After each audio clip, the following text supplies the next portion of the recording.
Chapter 21. The repulsive inverted triangular eyes closed in mid-air. The soldier who took 3 consecutive hits from Sulu didn't even make a sound before he fainted.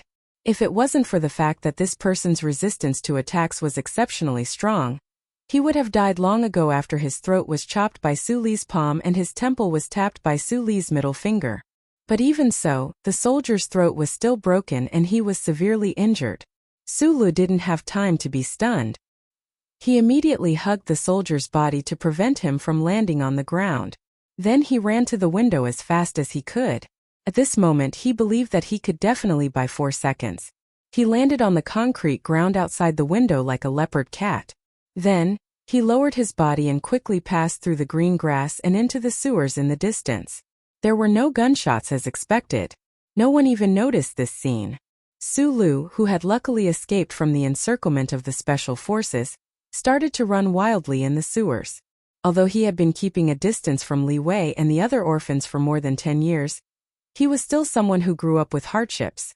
No one in the city was more familiar with the sewers used to hide from the police than him. The light in the wide sewers was extremely dim, but it didn't stop his footsteps.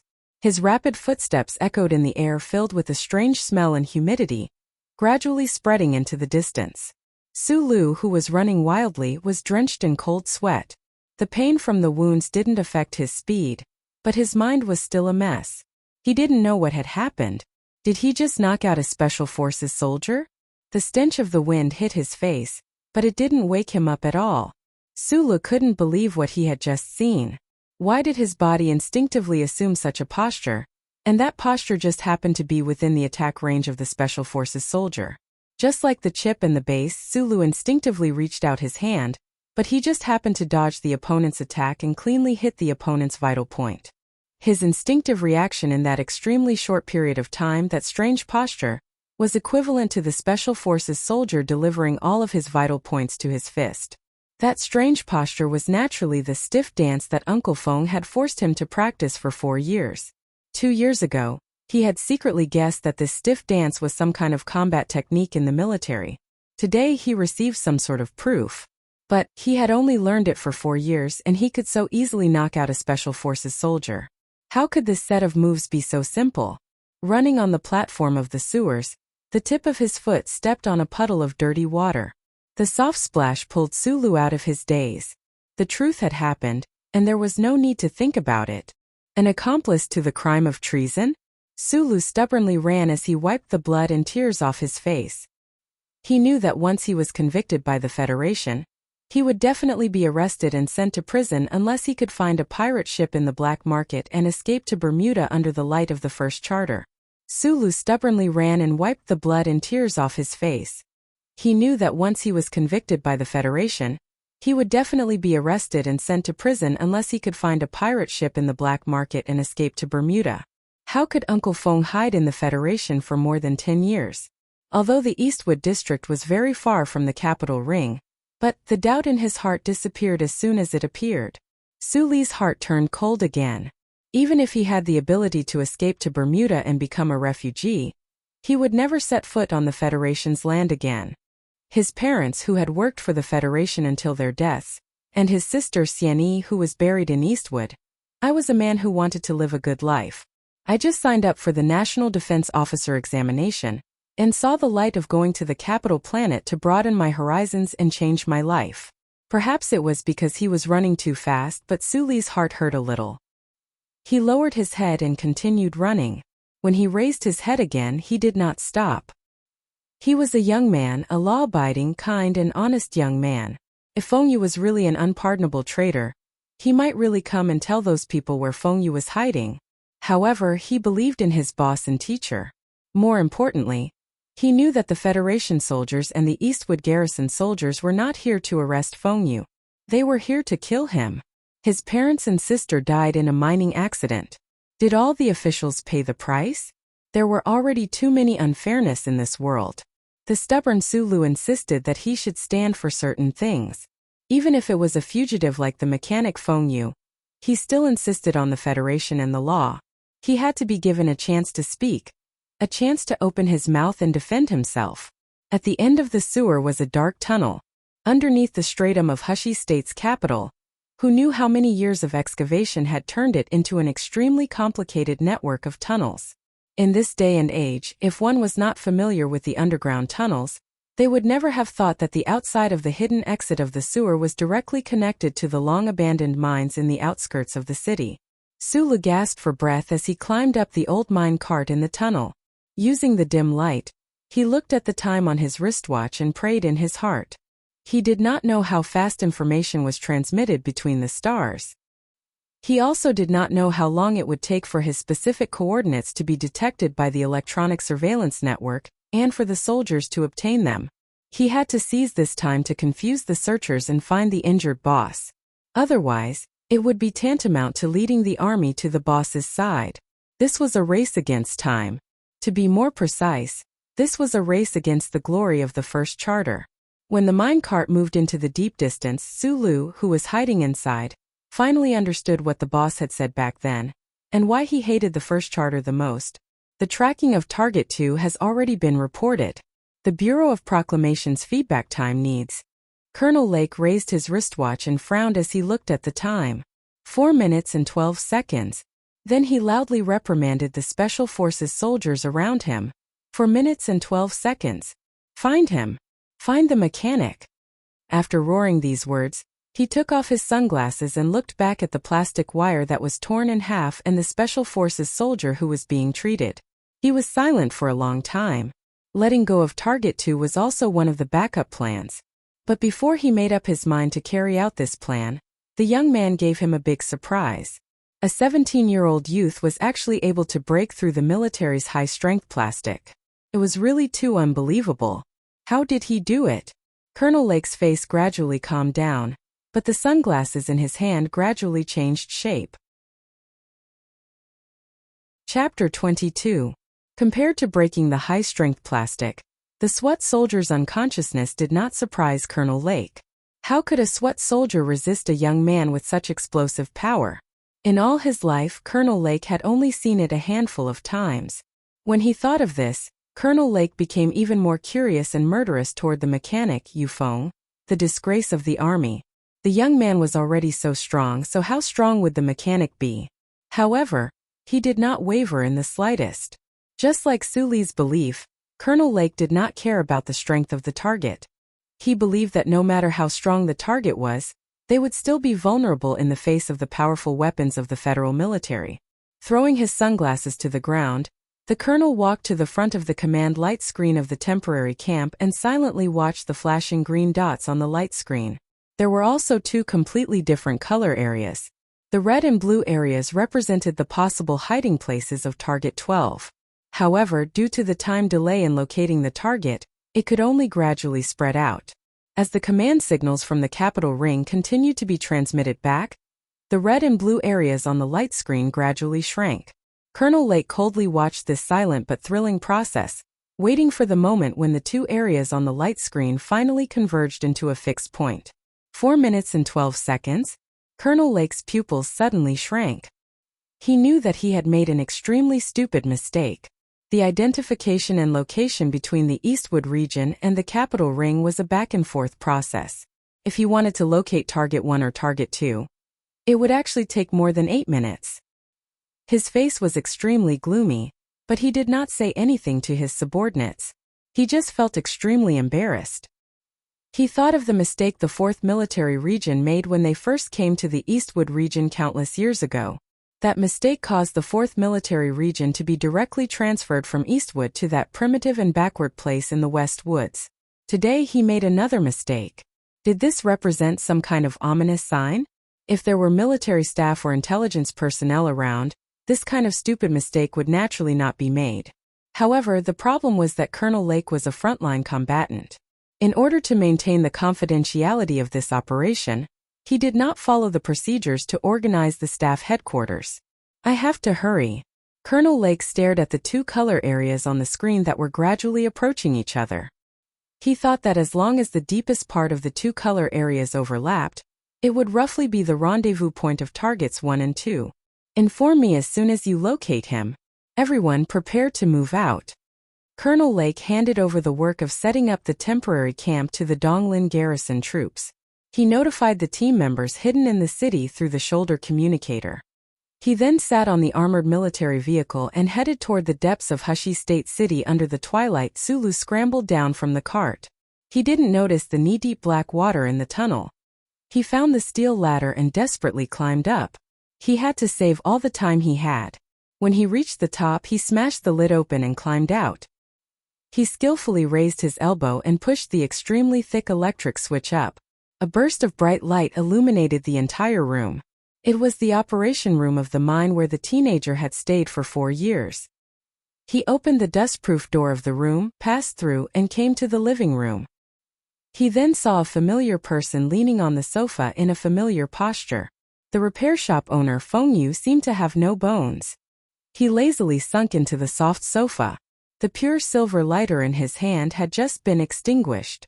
The smell of kerosene seemed to be floating in the air. The cigarette in his dry lips had just been lit. The butt was bright red. But he didn't have time to release the smoke. A fugitive trader greeted his closest employee and apprentice in this city in such a posture. Amidst the absurdity, there was a comforting sense of stability. Sulu, whose face was covered in sweat and blood, stared at him in a daze.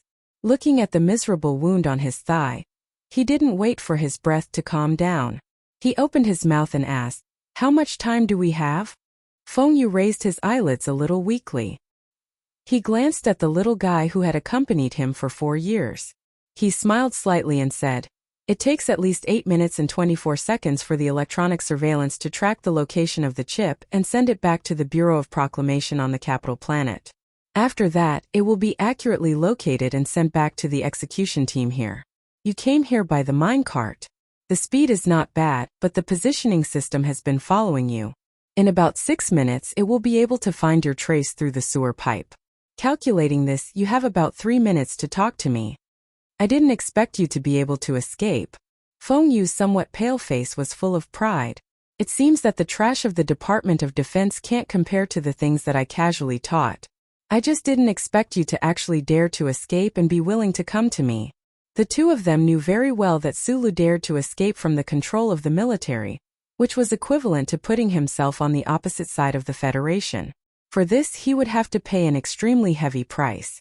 However, Feng Yu's face still didn't show any signs of being moved. There was only calmness. 3 minutes can't be used to chat. After all, I'm not ready to hear your last words. Sulu lowered his body and dug out a few green military weight belts from under the sofa. He was ready to tie Feng Yu up. "I'll carry you and run." Feng Yu clearly had no interest in being a dumpling. He gently patted Suli's hand. A trace of guilt flashed through his eyes. He said, "You can't escape. I originally thought that if you didn't come, you would at most be detained for a few days. After all, the Federation government is not the barbarians of the Empire. They can't do everything so barbarically. I know you can block the electronic surveillance." Sulu looked at his boss's face with some unwillingness and even anger. He said, "I haven't even tried. How do you know I can't escape?" "Because I've been escaping for more than 10 years. Feng Yu coughed twice. He smiled and took out a small tool from his bosom. He stuffed it into Suli's jacket pocket and said, "That thing you're talking about can only maintain the blocking ability for half an hour. It can't be used forever. What happens after half an hour? Hashi province is only so big. Instead of running in vain, it's better to spend these few minutes properly."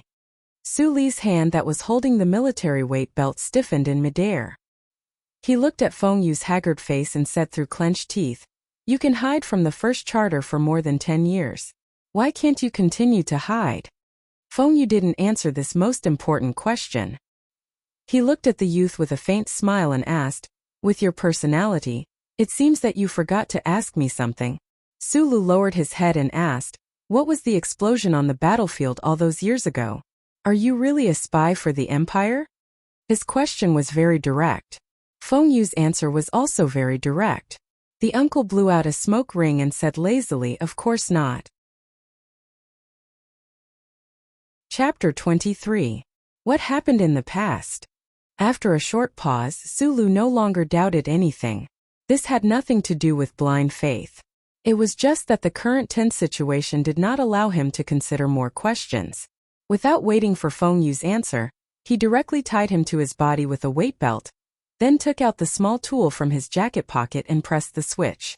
A light blue light was emitted from the metal tool, covering a certain area and wrapping Sulu and Feng Yu's bodies.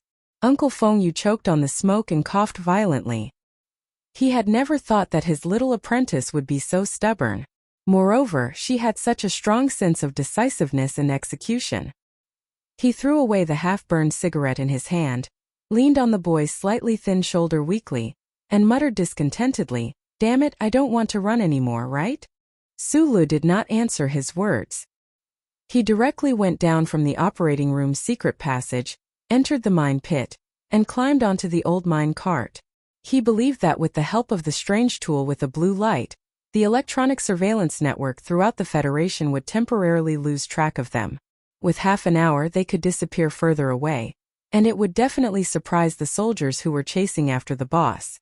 As if he guessed what he was thinking, Feng Yu smiled behind him and said, "After half an hour, how are you going to escape?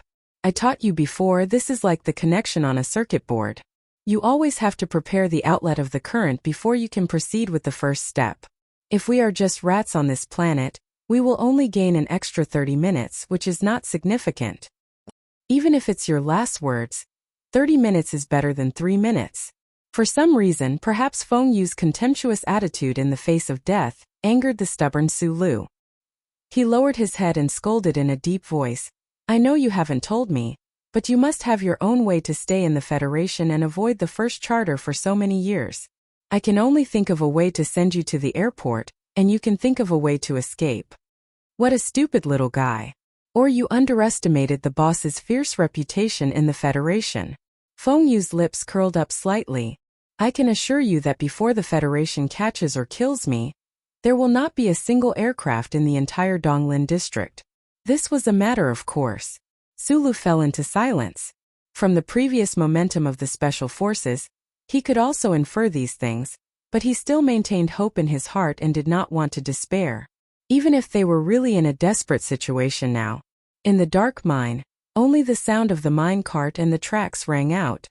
"I know you are very curious about how I was able to escape for so many years. In history, vicious criminals like me either hid in Bermuda, or in the recent years they might have joined the Empire. The longest record of freedom or survival in the Federation was only 9 days.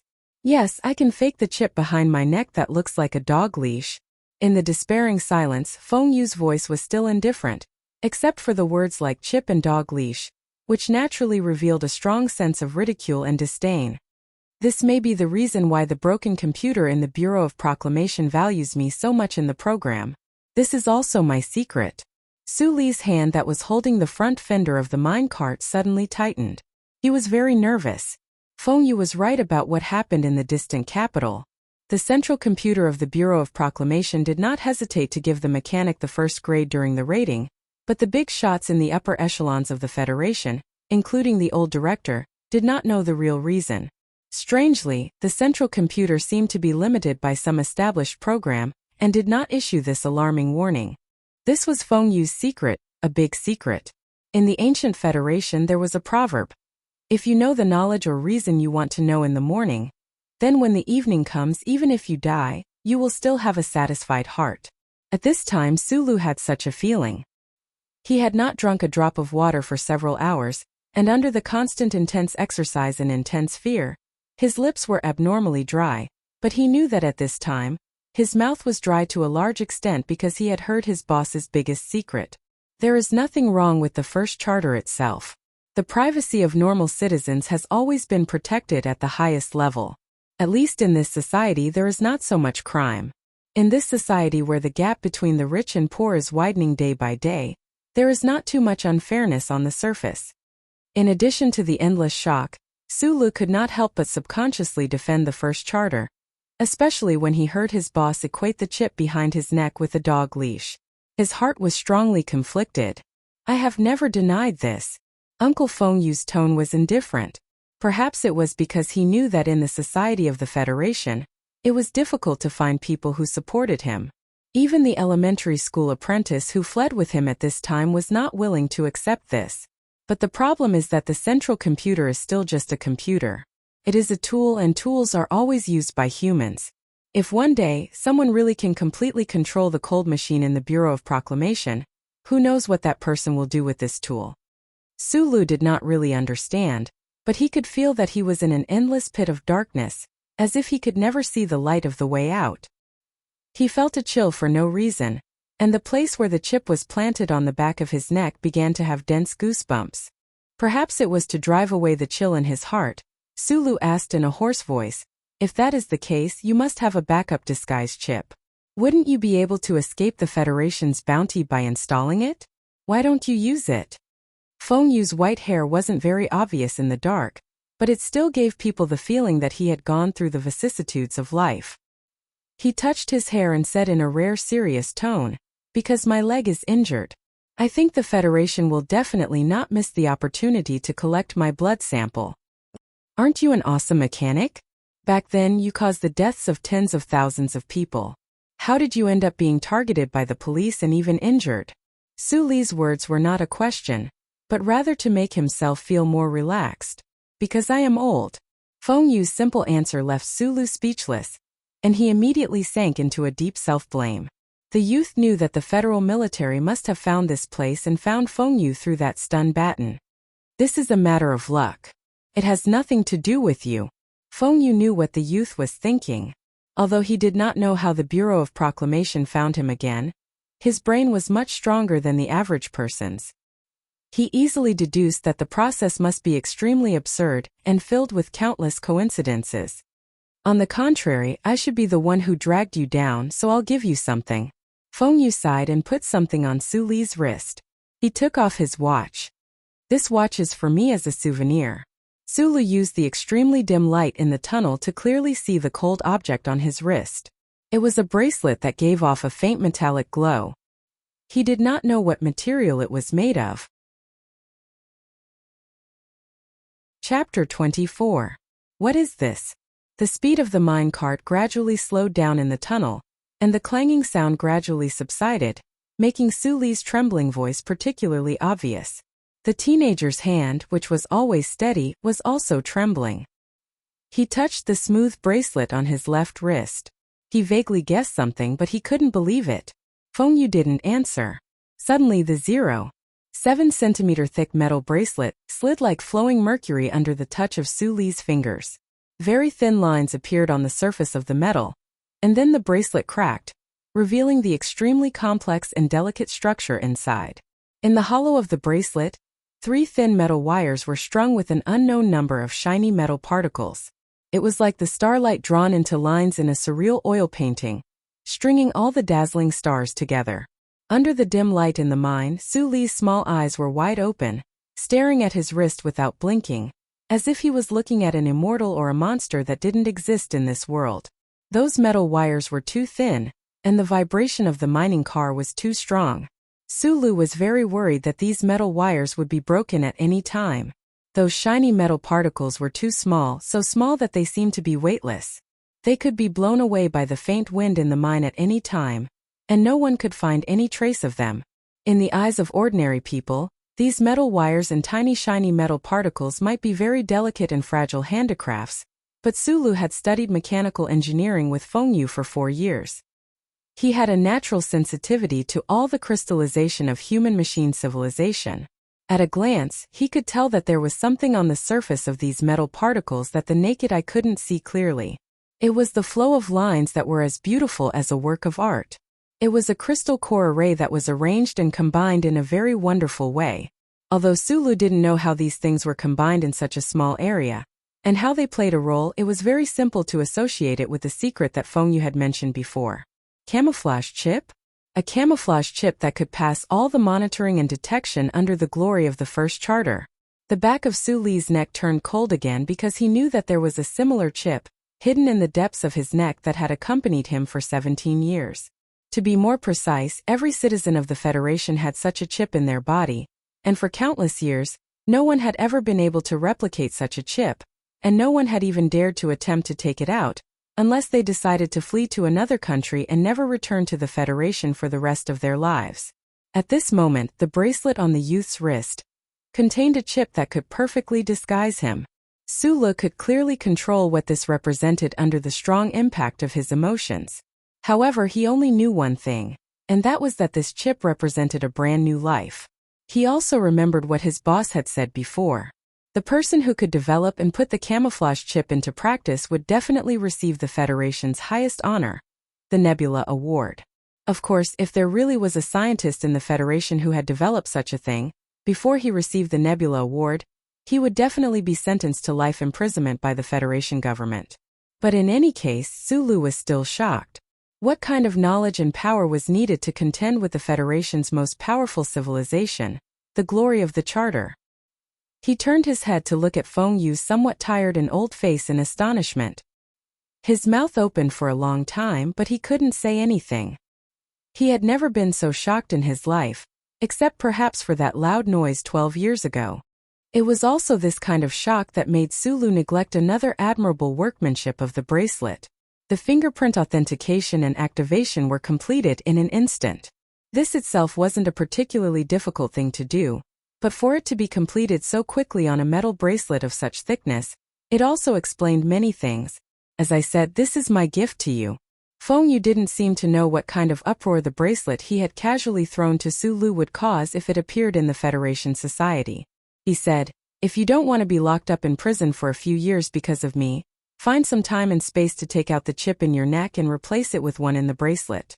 Your identity information and the operation method are all in the hologram. You can learn it yourself. With your ability, it shouldn't be difficult."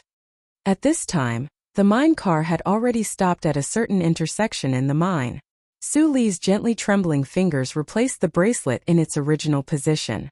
He subconsciously wanted to throw the bracelet away in fear, or return it to Feng Yu. However, he found that the bracelet couldn't be thrown away. It was perfectly round, and he couldn't find any gap to open it. It was as if he had worn it since he was a child. You use it. Otherwise you will die. You can use it. Sulu looked at Boss Feng's white hair. Only today did he know what kind of mysterious and unfathomable person his boss was. He couldn't help but stutter. "I will be locked up for a few years at most. You will die." "Stupid guy.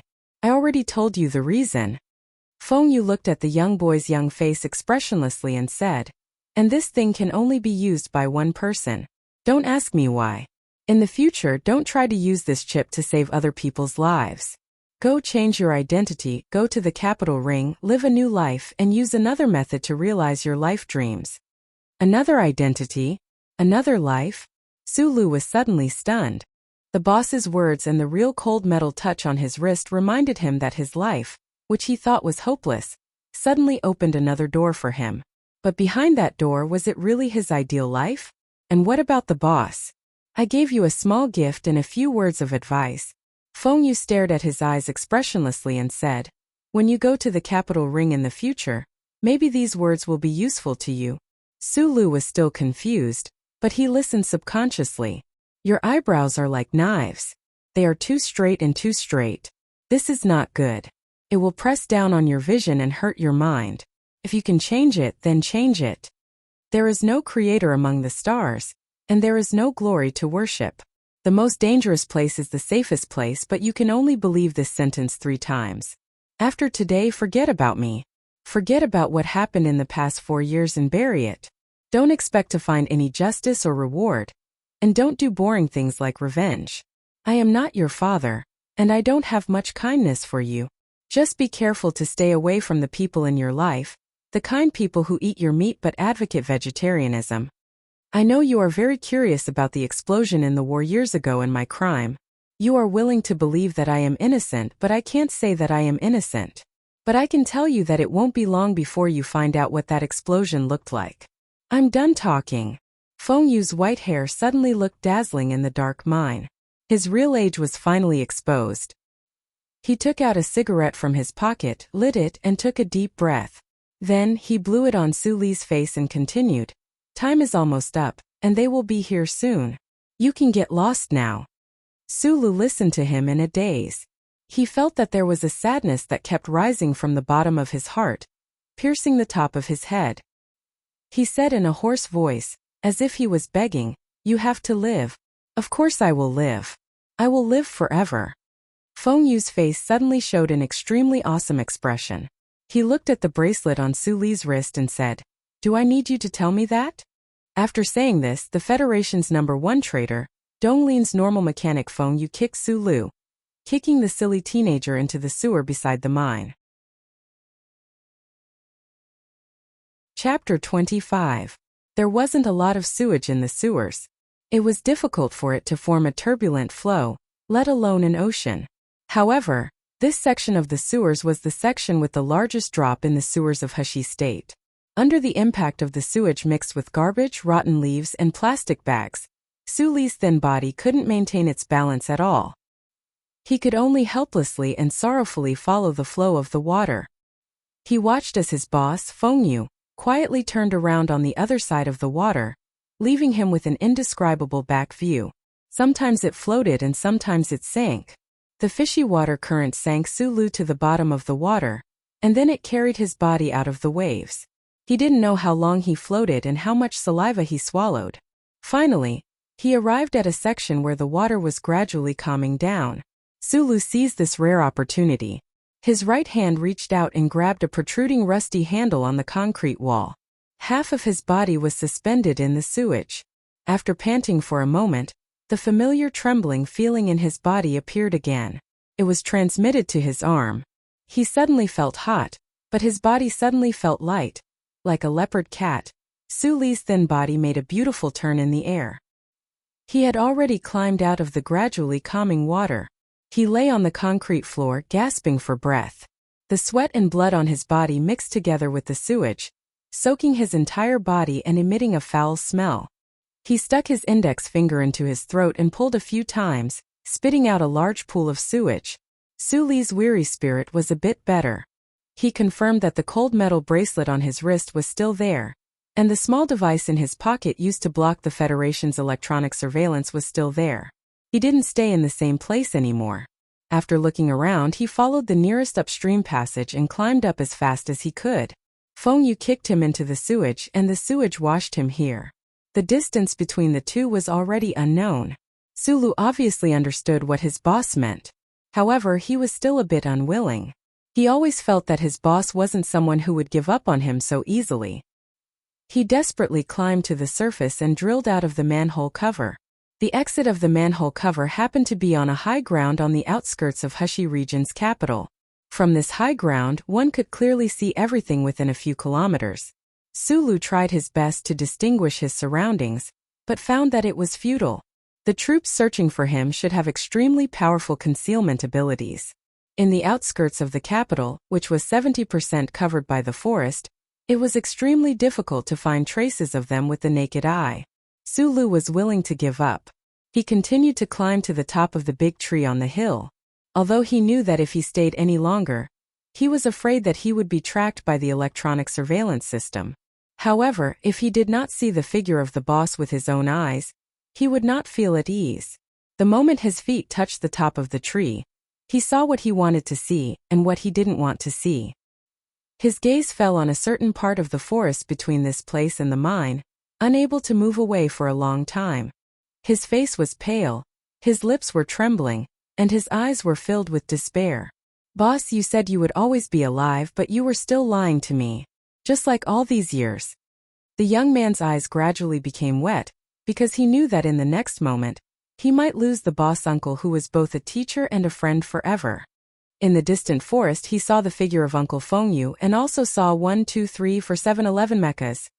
In the temporary camp outside the 4th Street, the two color blocks on the light screen overlapped with each other, and one of the colors had already been successfully condensed into a specific coordinate and turned into a light spot.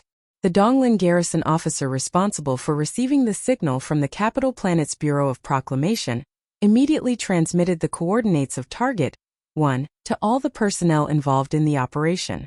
After the long and meaningless conversation between the mechanic Feng Yu and Su Lu, they finally successfully exposed their tracks to the federal military. The hundreds of Special Forces elite soldiers who had been tracking the blurry colored blocks, as well as the 4th Military Region's mecha squad that specifically came from the faraway Westwoods and was fully responsible for this mission, all rushed to the valley as fast as they could. The Special Forces soldiers in camouflage were still moving stealthily in the forest, but the mechas that had secretly landed at the garrison airport from Celine's commercial spaceship were nowhere to be seen. The forest under the twilight was filled with a strange atmosphere. The Donglin garrison officers who observed the operation in the city all had suspicions in their minds, and many thoughts about Colonel Lake's command appeared in their minds. Even if Target 1 was the most vicious traitor in the history of the Federation, the target was only one person. How could he be a match for so many elite soldiers? More importantly, the Federation deployed 11 M52 standard mechas. It should be known that the entire Donglin garrison only had 40 powerful weapons of the same model. In front of a flood of metal, what kind of resistance could a weak human put up? The twilight was like blood, and the edges of the forest seemed to be burning. Feng Yu crawled out of the mine, holding his waist as he panted heavily. Only now did he realize that he really was old. He looked at the quiet surroundings, and a trace of mockery flashed through his eyes. He thought to himself that the Federation really thought highly of him. Breaking into formation. It looked like it was the same as that year. The orders these soldiers received were still to kill without mercy. Feng Yu sat on a large rock and took out a cigarette from his shirt pocket. After lighting it, he took a deep breath, and a carefree expression appeared on his face. Feng Yu didn't know who the officer leading the team this time was, and he didn't know why the other party was so careful. They didn't use the M52's terrifyingly fast chain bullets to directly blast the forest he was in into pieces. Instead, they chose to shrink the encirclement step by step. Those mechas with camouflage activated really could easily fool people's eyes when mixed together with those trees. But what were those Special Forces soldiers lying in the long grass waiting for? Feng Yu took a deep breath, and the cigarette between his dry lips suddenly ignited. It burned directly to the edge of the filter, and the smoke covered his face. This smoke was very strong, and it must have been very satisfying. Mechanic Feng Yu's body trembled with pleasure, and just like that, it suddenly started to tremble. That leg that seemed to have been injured earlier seemed to be infected by this trembling, and it didn't seem to be uncomfortable in the slightest. This trembling came from every muscle, joint, and even every cell in the body, and finally spread to all four limbs. Feng Yu's white hair draped over his back, and the tattered jacket on his body made a whoosh sound. His legs were slightly apart, and the trembling was so exaggerated that it seemed as if the air had started to buzz. The mechanic's legs trembled like a bowstring. Both of his hands trembled like an arrow ready to explode at any moment. The buzzing sound in the air became denser and denser, and finally turned into the sound of a muffled explosion. At some unknown time, the rock on Feng Yu's body was in his hand. Then it turned into a cannonball and directly smashed into the depths of the dense forest. With a crack, the strange sound of metal breaking rang out. His slightly thick legs trembled as he disappeared from where he stood. In the next moment, he flew over the long grass and circled behind a tree while trembling. With a speed that was absolutely impossible for humans to react to, he viciously punched out with a single fist. The exposed hydraulic pipe of an M52's left leg was smashed apart by this bare fist. Engine oil sprayed out like a cloth bursting out, and the huge metal mecha suddenly lost its balance and slowly fell down. Chapter 26. In different people's eyes, the same image represented completely different meanings. Behind a tall tree surrounded by the valley, an M52 painted in a matte light was like a dozing tiger. It was quiet, squatting sideways in an ugly but practical position. This was the federal military's single-soldier mech with the thickest armor and the most powerful firepower. Its two alloy mechanical legs were jokingly called frog legs by the soldiers. Just above the frog legs, Colonel Lake sat in the control cabin, vigilantly looking ahead. With 1.4 kilometers as the base distance, the 4th Military Region's special mech team members were scattered around the valley. Colonel Lake was their leader, so he was naturally confident that his B4 commando team could maintain perfect unity and coordination. Those team members were like his fingers, able to maintain accuracy even under high hand speed. The mid-range weapon system had already been fully charged during the pursuit.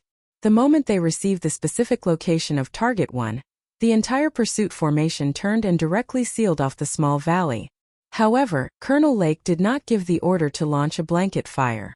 Although no carbon-based life should be able to survive the chain attack of 11 M52s, Colonel Lake did not dare to take the risk before he saw the target. Gao Min extended her head and transmitted the scene in the valley back. Colonel Lake saw the tired face of the white-haired mechanic and the wound on his thigh. He breathed a sigh of relief in his heart.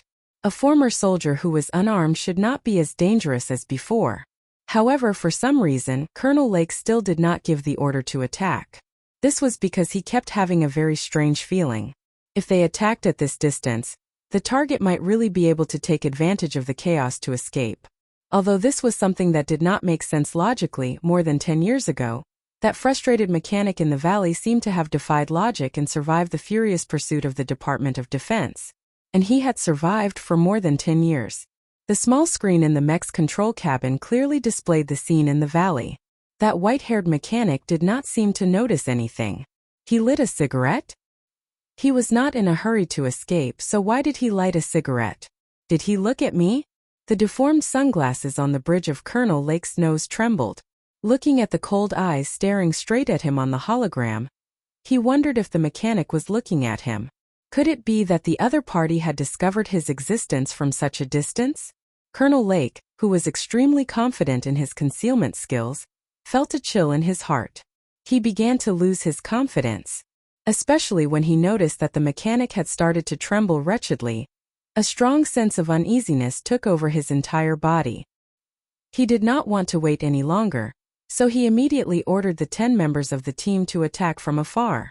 However, the mechanic on the screen seemed to be able to accurately calculate the mentality of the Federation Special Mecha team. Just 0.01 seconds before the long-range attack command was completely converted into a radio signal, Mechanic Feng Yu moved. His movement shook the world.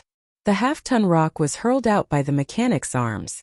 It whistled like a cannonball and smashed into an M52 that had been carefully hiding at the 11 o'clock position. The heavy armor outside the M52's control cabin was heavily smashed. Stone fragments flew everywhere.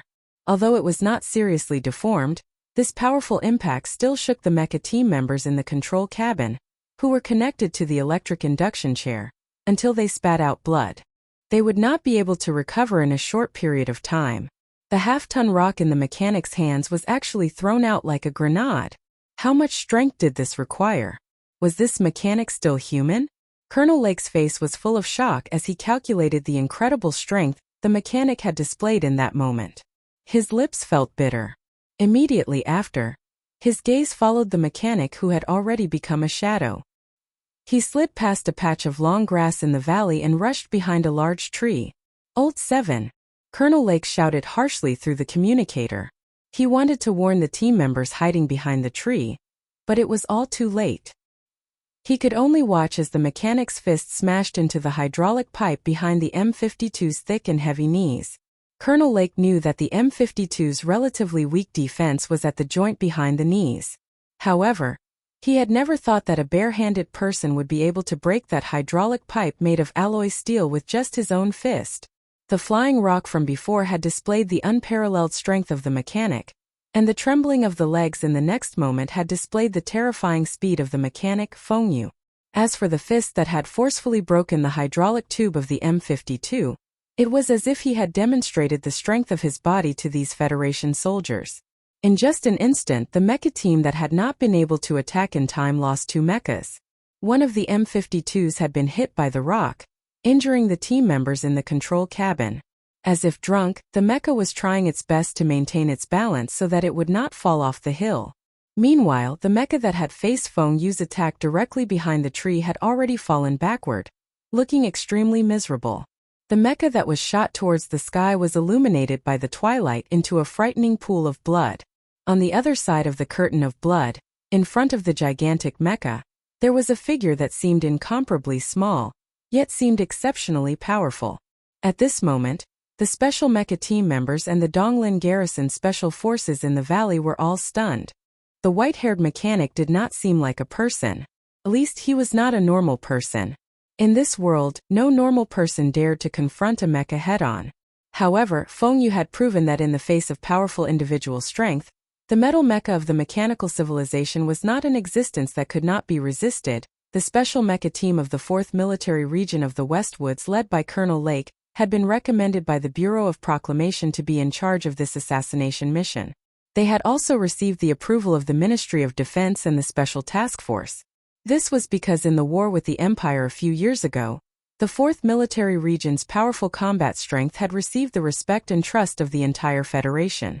However, in the face of this sudden change today, the usually cold and determined Colonel Lake still felt a wave of shock in his heart. This was because he realized that the strength displayed by the target of this operation was something he had never seen on the battlefield before.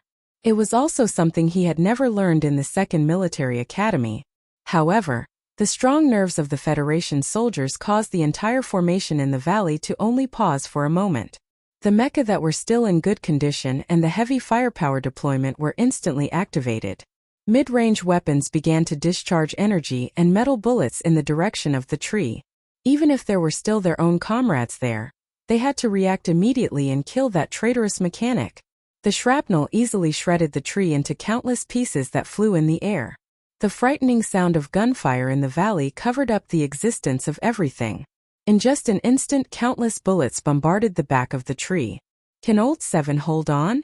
Colonel Lake led 5 M52s along the path in the valley and rushed over there as fast as he could. There were no loopholes in the entire encirclement. He was worried for his team members in his heart. However, in the next moment, his eyes narrowed slightly. With a heavy heart, he pressed the button beside him with determination. From this moment on, the function of the enemy identification system disappeared. Unlimited attacks began. The mecha that had its hydraulic pipes blown apart also became the target of countless firepower attacks. This was because he realized that the mechanic's ghostly figure had already climbed to the abdomen of the crippled mecha. Using some unknown method, he actually easily removed the mecha's protective shield and was about to open the operating cabin. Chapter 27. Feng Yu broke the hydraulic pipe with one punch, and the mecha behind the tree fell backward. Meanwhile, he used his fastest speed to crawl to the belly of the mecha. His hands were still trembling as he stroked the surface of the large and cold mecha, but his movements were abnormally gentle. It was as if he was a nervous, trembling virgin boy caressing the woman he loved the most, except that this woman's body was a little too big. This scene was very strange. The toppled M52 mecha kept bouncing back and forth as the mechanic Feng Yu stroked it with his trembling hands. The mechanical arms extended and contracted rapidly, and with the hiss of the motor, the mecha twisted and turned on the ground. It seemed particularly restless and awkward, as if it was ticklish, but also as if it was trying to please Feng Yu charmingly. It was also this M52's bouncing and twisting movements that had successfully helped Feng Yu block several long-range sniper bullets. Compared to the movements of the mecha below him, Feng Yu's expression was unusually solemn. He continued to seriously move his hands, and in the shortest amount of time possible, he had removed all of the external defensive functions of this mecha. This was very strange. In Feng Yu's hands, the military standard mecha seemed to have become a dull toy, or perhaps it was more like a puppet.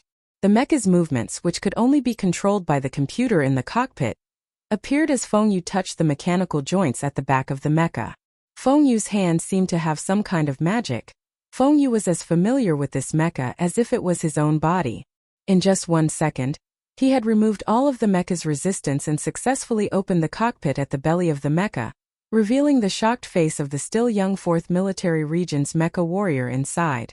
Stop him! Colonel Lake did not give this order. He watched the scene in shock, knowing that he had to make an effective response in the shortest amount of time possible. Based on the Federation's preparations, even if the mechanic was able to knock down 1 or 2 mecha, he would still not be able to leave the valley alive. However, once he really managed to snatch a mecha, who knew what would happen after that? Even though he was in a state of shock, Colonel Lake was still extremely impressed by the scenes on the screen. Earlier, the power that the mechanic Feng Yu had displayed was too inhuman, so other than shock, Colonel Lake had no other thoughts. However, at this time the mechanic was like a chef, controlling a mecha through the external mechanical joints of the mecha. This kind of ability really made him feel incomparable admiration. As expected of a mechanic teacher from our secondary hospital, Colonel Lake thought back to the time when he had first entered the 2nd Military Academy more than 10 years ago. That middle-aged teacher had stood at the mecha control desk every day, caressing every inch of the mecha's skin as if it was his lover. At the time, his batch of classmates had all thought that this teacher was crazy, but only today did he know that this teacher's craziness was reflected in his strength. The power of the high-energy compression energy cabin was raised to the highest level in an instant. The thick mechanical legs of the M52 slammed violently against the ground of the valley, causing the heavy body of the mecha to fly into the air. After gaining a good view, Colonel Lake, who had flown out from the front, no longer hesitated. The chain magazine mounted on his right arm instantly shot out flames, shooting towards the mecha that was bouncing non-stop behind the tree. "Sorry, old 7, he said to himself. This was because he knew that under such intense firepower, the mechanic Yufeng would definitely die, and the team members in the control cabin would definitely not survive. With a snap, Feng Yu turned his wrist and crushed the wrist of the soldier in the mecha. He slapped away the defensive stiletto that the soldier always carried with him. Then he chopped at the soldier's neck with his palm, knocking him unconscious. Immediately after that, he burrowed into the mecha like a loach. The M52 that Lake was in was still in mid-air. The screen clearly displayed the mechanic's actions. He was not worried, because he knew that the M52's cabin door would definitely not close in time. However, his eyes immediately narrowed again, because he found that he had once again underestimated the opponent's methods. As the mechanic burrowed into the cabin door, his left hand hung behind him and seemingly very casually slapped the side of the alloy cabin door. With this slap, the cabin door of the mecha immediately reacted and closed tightly. The fierce bullet fire instantly hit the M52 on the ground, creating countless sparks. The alloy surface was damaged, but it did not penetrate. An M52 swooped down from the valley, and the M52 on the ground suddenly bounced up from the ground. In an instant, the two mechas collided violently. The distance between the two was too close, so Colonel Lake had no choice but to give up on the idea of attacking from a distance. He bravely ejected the sharp particle blade on his mecha's wrist, turned his body halfway in the air, and viciously stabbed into the opponent's mecha's abdomen. The sound of armor being pierced rang out. The M52 that had just bounced up from the ground had most of its mobility disabled by the mechanic, so it actually could not dodge this stab. The armor on its abdomen was pierced, and sparks flew everywhere. Colonel Lake did not feel the slightest bit of joy in his heart. He did not understand how the opponent could be in a single operator cabin with Old 7, and he did not think that this stab of his would be able to disable the opponent's mobility. Right at this moment, he found that the opponent's two heavy mechanical arms had silently rested on his shoulders. Then the two mechanical arms began to tremble. Colonel Lake felt that his mecha had also begun to tremble. Recalling how the mechanic Feng Yu had attacked fiercely like a fierce tiger in the valley earlier, Colonel Lake was extremely vigilant. He let out a shout in the control cabin, and his hand speed instantly increased to the maximum. His empty hands were firing at full power. He had taken the absolute risk of using a heavy weapon at close range, unwilling to let the opponent go. However, Colonel Lake's movements were still too slow. Just as his fingers were rapidly pressing the buttons, that intense and unbearable tremor had already spread to his mecha. In an instant, the central control system of the mecha was in chaos, and he was temporarily out of control. The sound of wind whistling rang out. The M52 that the mechanic Feng Yu had snatched shook its arms. The mecha's own mobility followed this extremely simple action, and a huge burst of power erupted, directly throwing the M52 that Colonel Lake was in into the air. Only then did the M52, which had been thrown away, reactivate its heavy weapon. 3 extremely beautiful bullets shot out endlessly. However, the mech itself was spinning in circles in the air, so these bullets were all fired into the air. On the ground, popping sounds rang out incessantly as rocks and trees were smashed into smithereens. The M52 mecha, with its 3 trails of fire trailing behind it, did not hit its target. Instead, the pursuing mecha team and special forces were so suppressed that they did not dare to raise their heads. In the air, Colonel Lake desperately tried to regain control of the mecha, only hoping that he would not become a special mecha officer who was humiliated and thrown to his death. His body was cold, and his heart was filled with a sense of defeat. On one hand, He was shocked by the opponent's tyrannical mecha operating ability, and on the other hand, he was cursing the Bureau of Proclamation's intelligence. Only now did he know what kind of terrifying existence the target of the first-level sequence was. Colonel Lake's confidence was shattered in this one face-to-face encounter. Meanwhile, those Special Forces members of the 4th Military Region also felt that the opponent was difficult to defeat. If that traitorous mechanic had not managed to get his hands on the mecha, they would still have had the confidence to kill the opponent, but the opponent had already successfully gotten his hands on a mecha. Could they still kill the opponent? Amidst the rain of bullets that filled the sky, the M52 mecha's body trembled as it moved quickly in a ridiculous posture. It was not hit at all. The black standard style of the mech gave it a heavy feeling. However, the rapid movement of the M52 in the midst of a hail of bullets made the M52 look demonic. The firepower in the valley gradually calmed down, because the ambushers found that they could not hit that demonic mecha at all. They stared blankly at the black mecha leaping about halfway up the mountain, as if they were looking at a monster. They knew that this demonic feeling was not because the M52 itself had any advanced technology content, but because of the person inside the mecha's cockpit. The Federation's operation to hunt down and kill the mechanic was once again launched after more than 10 years. Could it be that what awaited the Federation was another shameful failure? The sky gradually darkened, and hazy stars floated in the night sky at the edge of the Donglin region. It seemed that the starry sky above the Federation civilization did not want to see this happen, so one of the stars strangely lit up. In the blood-red twilight, an area in the originally starless sky suddenly lit up. A beam of light filled with destructive energy shot out from that area, instantly tearing apart the dust-filled atmosphere above the Donglin region. It tore through space and struck the ground, hitting the black mecha leaping like a monster. This beam of light was powerful and merciless, completely ignoring the trembling dance steps of the M52. In its eyes, this mecha attempting to break through was just a clown. Chapter 28. The siege in the valley had begun. Boss Fengyu, smoking a cigarette in his mouth, had shuddered and transformed into a prehistoric monster to throw rocks and attack. Then, he had transformed into a charming mechanic to get close to the mecha and successfully neutralize the defensive capabilities of an M52. Then, he had seized control of the mecha and violently shaken the ace mecha of the Federation's Special Forces team into a flustered firebird with a fiery tail in the air. Finally, he had transformed into a demonic black shadow amidst the shrapnel that filled the sky. One scene after another fell into the eyes of Sulu. He had been standing at the top of a large tree on that hill in the distance, his hands tightly gripping the branches beside him to maintain his balance. He watched everything unfold in the distance with incomparable emotion. Although he was far away, he still felt shaken to his core. His body had been trembling non-stop, causing the birds on the tree to fly away one after another into the twilight. Of course, this was not a strange ability he had learned to call himself Uncle. It was an instinctive fear and agitation. He had thought that Uncle Boss would be killed by the military in an instant. He had even thought that Uncle Boss had grown tired of his life as a fugitive and had chosen a quick method to end his own life. However, he had not expected that the following development of the plot would be so sudden and unexpected. Apart from making him sweat profusely, he was so nervous that he wanted to vomit.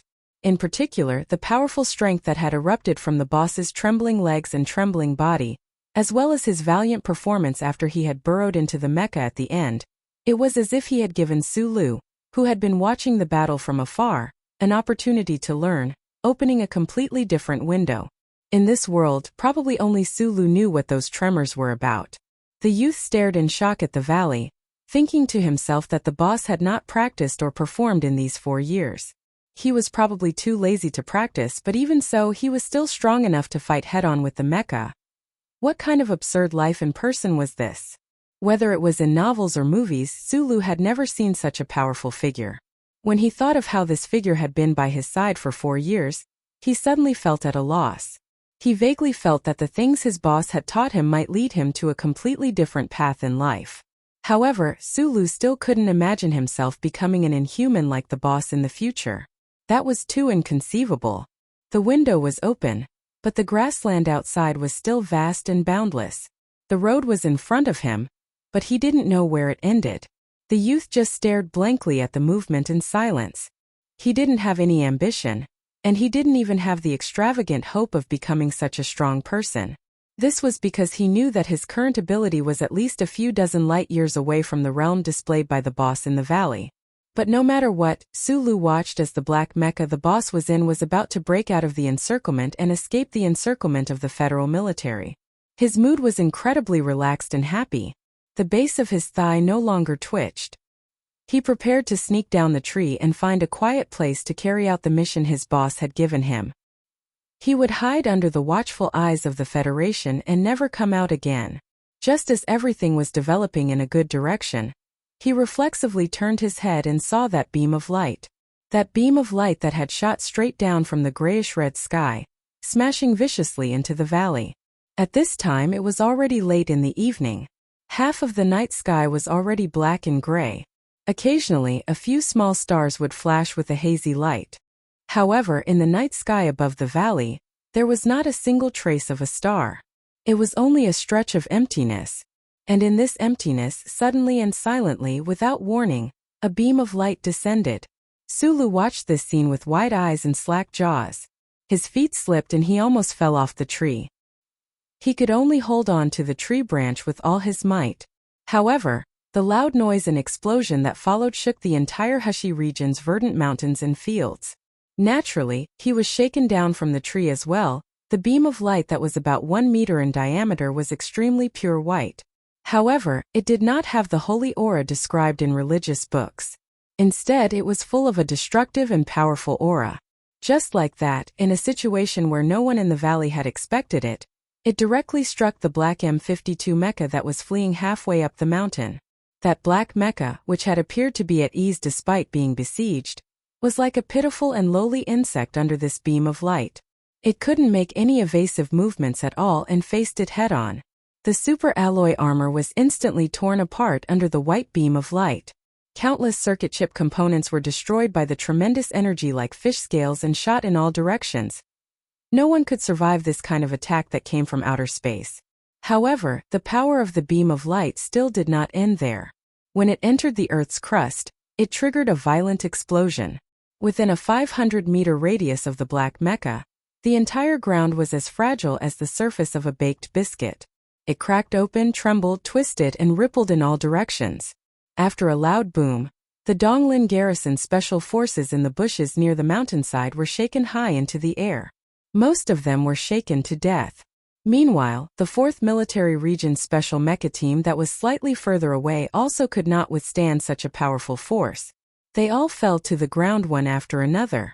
Amidst the powerful turbulence of the electromagnetic waves, they were momentarily unable to move. The birds and beasts that roamed freely in the valley cried out in agony. Who knew how many trees collapsed? Further away on the hill, the branch in Suli's hand was also snapped in half. His body was like a kite with a broken string, falling heavily into the ground. It took him a long time before he managed to get up. He stared dumbfoundedly at the valley. Although he could not see anything else, he seemed to have seen his boss's tragic death. He no longer had any hope of surviving, because under the attack of the most advanced weapons of the Federation civilization, who could still survive? This moment Sulu understood some things. At least he understood what his boss had said earlier in the mine. You want to know what the explosion was all about? Perhaps you'll be able to see it in a moment. Yes, Sulu had seen the beam of light, had seen the explosion. That was why he understood. The explosion in the armory more than 10 years ago was most likely a similar scene.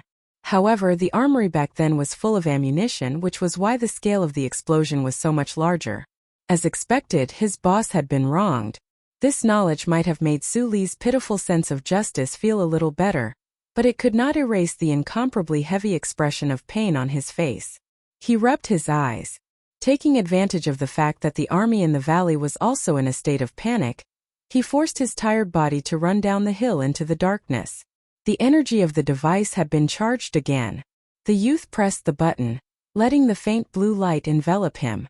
Then he began to flee. He told himself that he had to live. He had to live well.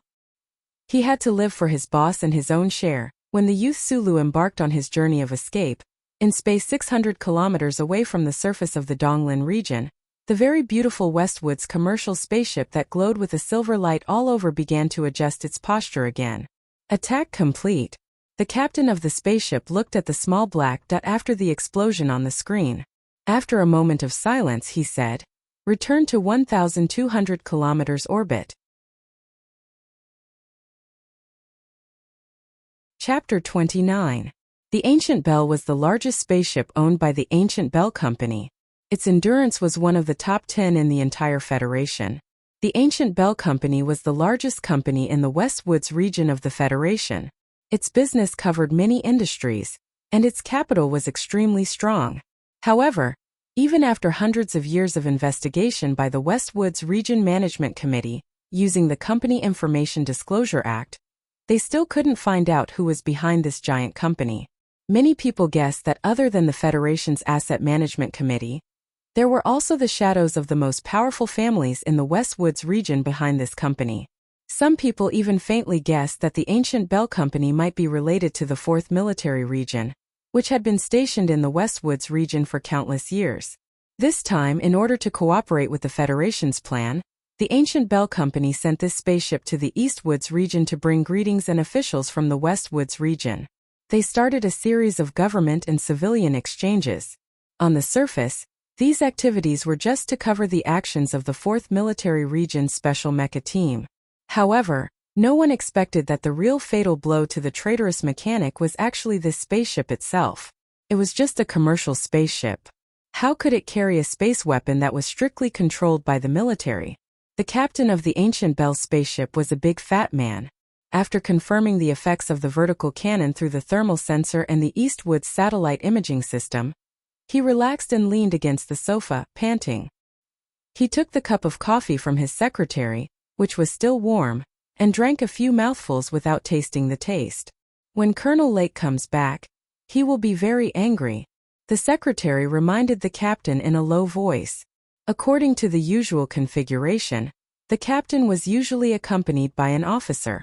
However, this fat man obviously didn't have the self-awareness of a company. He treated himself as some kind of officer because in reality, he was originally an officer. The fat captain's face was very gentle, but the occasional flash of coldness in his squinted eyes showed his true personality. He said softly, "If Lake can complete this mission, of course I won't take the risk of using the main cannon." The fat captain's brows, which were covered by the wrinkles, flashed with a hint of gloominess. He gritted his teeth and said painfully, "One cannon destroyed half a year's energy quota of the company. Do you think I don't feel bad? That brat Lake is such a fucking disappointment. How much does the military spend on their special mecha team every year? There's nothing we can do about it. The orders from the capital are absolute. The President's Office, the Bureau of Proclamation, and the Ministry of National Defense are all pressuring the commander. We can't waste these resources anymore." The secretary shrugged and said, "It's good that the problem is solved. I have to go quickly. I still have to report and explain to the Eastern Woods District Office and the Administrative Committee. I also have to pass on the Federation's order to them. Otherwise, not only will the exchange visit between Eastern Woods and the West Woods be ruined, but the Eastern Woods garrison warships will also fly into the sky and surround us in anger. Give them 4 guts." The fat captain's eyes flashed with a hint of mockery. "Eastwood has been decadent for too long. Just hand over the Federation's secret order to the sector office. I don't think these officials will dare to do anything to our 4th military region." Speaking of which, the military region lost all its face on this stupid planet back then. Today we've finally gotten some back. The secretary shrugged again. He was a civilian officer who had joined the Ancient Clock Company after retirement. Unlike the captain and the others, he still secretly maintained his military status in the 4th military region. Therefore, he did not understand, nor did he want to understand, why his comrades in the 4th military region always had such a strong sense of disgust towards the Eastern Woods district. The West Woods and Eastern Woods were clearly on opposite ends of the Federation. They were extremely far apart, and it was rare for them to even cross paths once in a few years. The captain's room returned to silence. The fat captain carefully put the cold coffee beside him, turned on the secret circuit, and faced the motionless portrait on the screen. He was extremely respectful, and even a little flattering as he lowered his head and said, "Boss, we succeeded." The portrait was of a middle-aged man, wearing a well-ironed dark-colored military uniform. The gold stars and silver bars on his shoulders clearly showed this soldier's shocking military rank. The communication between Donglin and Sillin would take at least 14 minutes. That was why the middle-aged general's portrait remained motionless like a puppet. However, his deeply furrowed brows and cold eyes still gave off an endless amount of pressure. The fat captain swallowed a mouthful of saliva and continued, "Just to kill the mechanic. We spent half a year's energy quota. But this was a mission issued by the Federation. Do you think you should send a letter to the President's office to let the Department of Defense and the Department of Energy coordinate and give the company a little compensation?" He suddenly thought of a problem.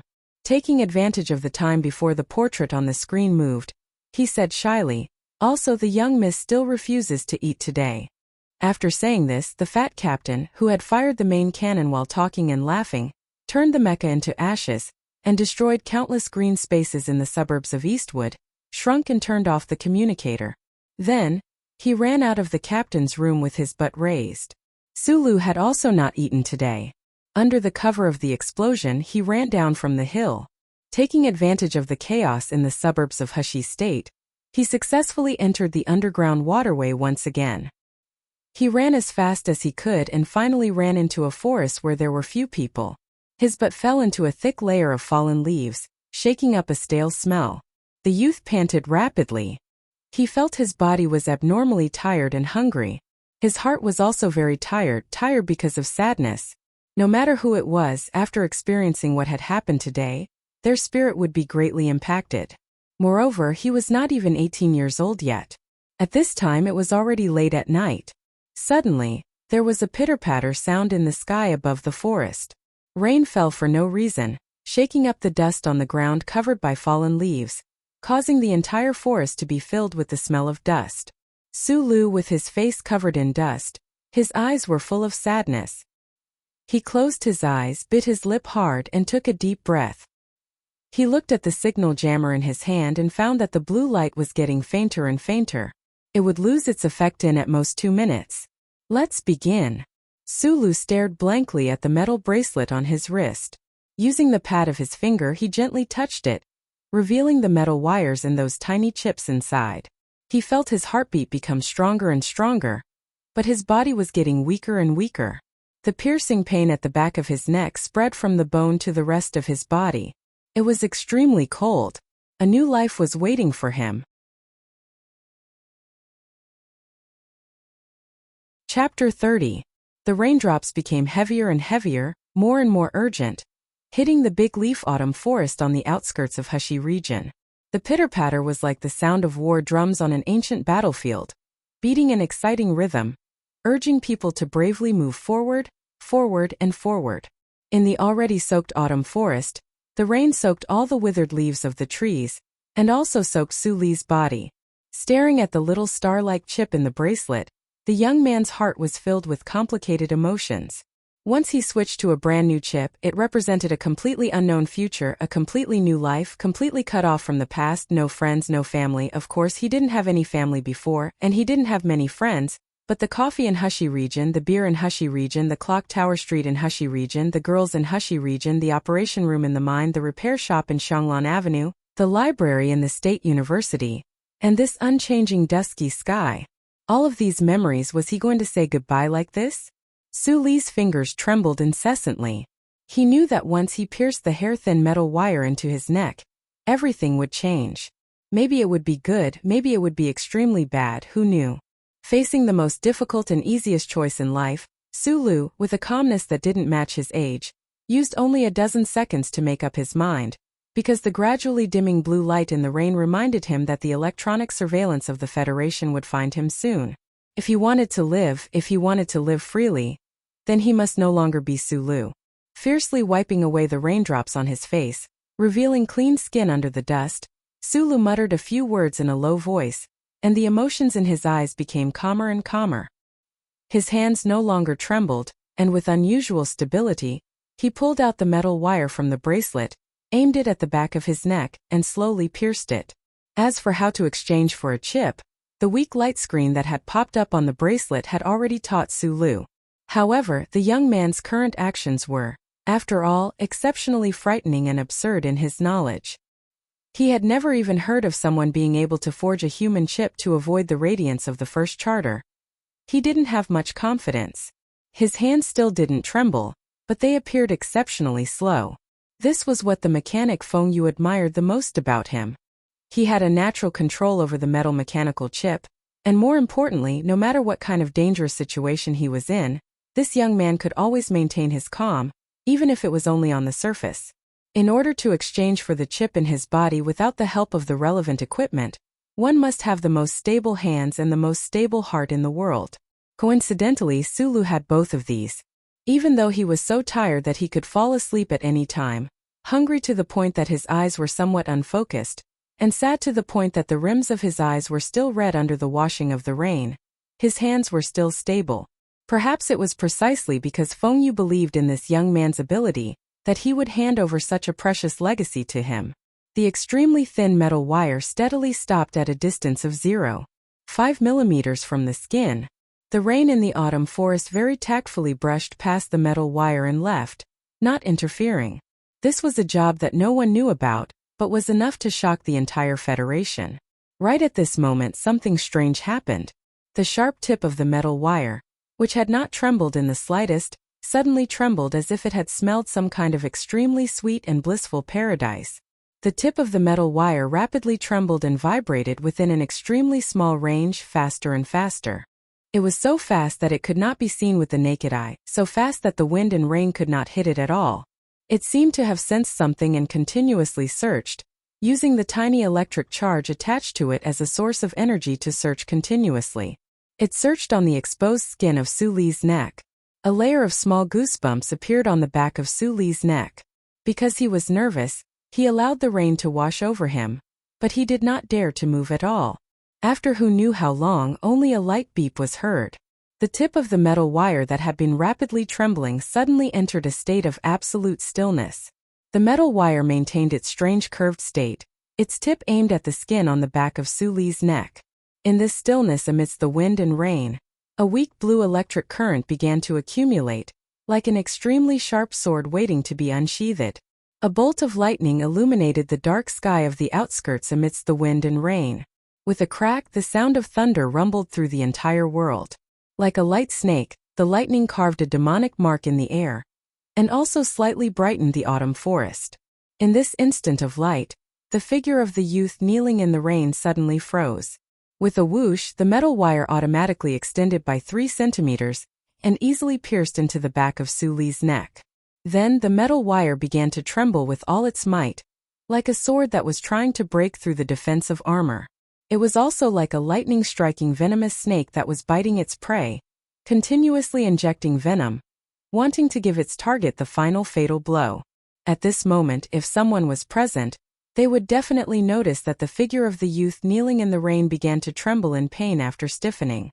They would also notice that the skin on the back of the youth's neck seemed to have become transparent, and that the faint blue electric current was constantly swimming and struggling around his neck. In the autumn forest amidst the wind and rain, there was suddenly a slightly burnt smell. Su Li's small eyes were painfully wide open, and his face looked abnormally terrifying. He felt that his body was burning incomparably, and the pain coming from the back of his neck was even more painful. However, that weak electric current was continuously flowing from the metal wire into his body, directly connecting to his nervous system, allowing him to clearly endure this unbearable torture. Let's end this quickly, it doesn't matter even if we fail. The youth Su Lu, who had always been as sincere and firm as a rock, finally couldn't endure it anymore.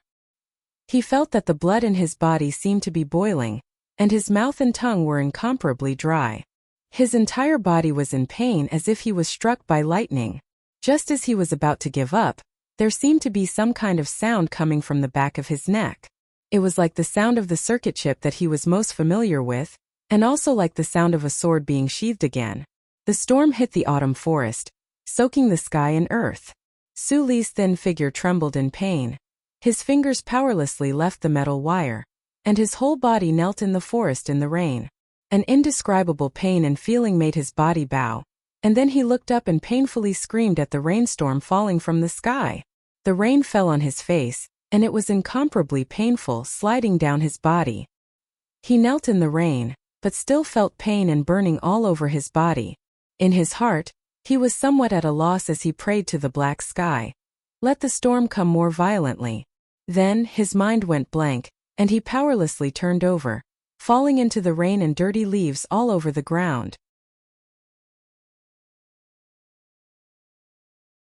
Chapter 31. When Sulu woke up, the rain had already stopped. The thick dark clouds had also left this part of the night sky, revealing the few lonely stars above.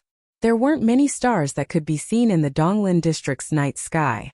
Sulu lay on the ground, squinting his eyes to distinguish which star was which. Just like a common sentence in novels, of course, he didn't know how much time had passed. His wristwatch had been replaced by a bracelet, and under the intense pain and mental shock, time seemed particularly blurry to him at this time. Lying on the wet ground was not comfortable. Although the fallen leaves were very soft due to the rain, like a quilt on a bed, the smell was very unpleasant. However, Sulu didn't get up because he was tired, hungry, and weak. A sense of fatigue seeped out from his bones to his muscles through the pores on his skin, making him not want to move at all. Just like that, he lay quietly in the autumn forest after the rain. He opened his eyes and looked at the unclear starry sky above his head. It was not until a very long time later that he struggled to prop himself up and let out a long sigh. The content of this sigh was so rich that even at such a young age, he began to have a taste of the vicissitudes of life. The glowing blue jammer had long since stopped working. However, Sulu lay in the wet forest for so long, and still, no Federation army or police came to find him. This fact confirmed one thing for Sulu, and his mood was very complicated. Glancing at the metal bracelet on his left wrist that had returned to normal, Sulu was silent for a moment. He touched the back of his neck and felt a small wound. He felt a slight pain and knew that the chip in his body had been replaced with the one made by the boss himself, successfully hiding from the electronic surveillance. From this moment on, Sulu was no longer Sulu. He stood up with the help of a tree trunk and carefully sucked the drop of blood between his fingers into his mouth. Swaying his weak body, he walked out of the forest under the cover of the night. As he walked with difficulty, he pulled out the information on the bracelet, hoping to familiarize himself with his new identity as soon as possible. Otherwise, he could be exposed at any time. A new chip and a new identity appeared on the screen. It was still the simple, sincere, and inexperienced face. It was still the Donglin district's resident card number, but it had a completely different life path. This identity came from the capital. At this time, he should have just graduated from high school, completed his military service, and was in a state of semi-unemployment. There was nothing special about him that could attract the attention of the authorities.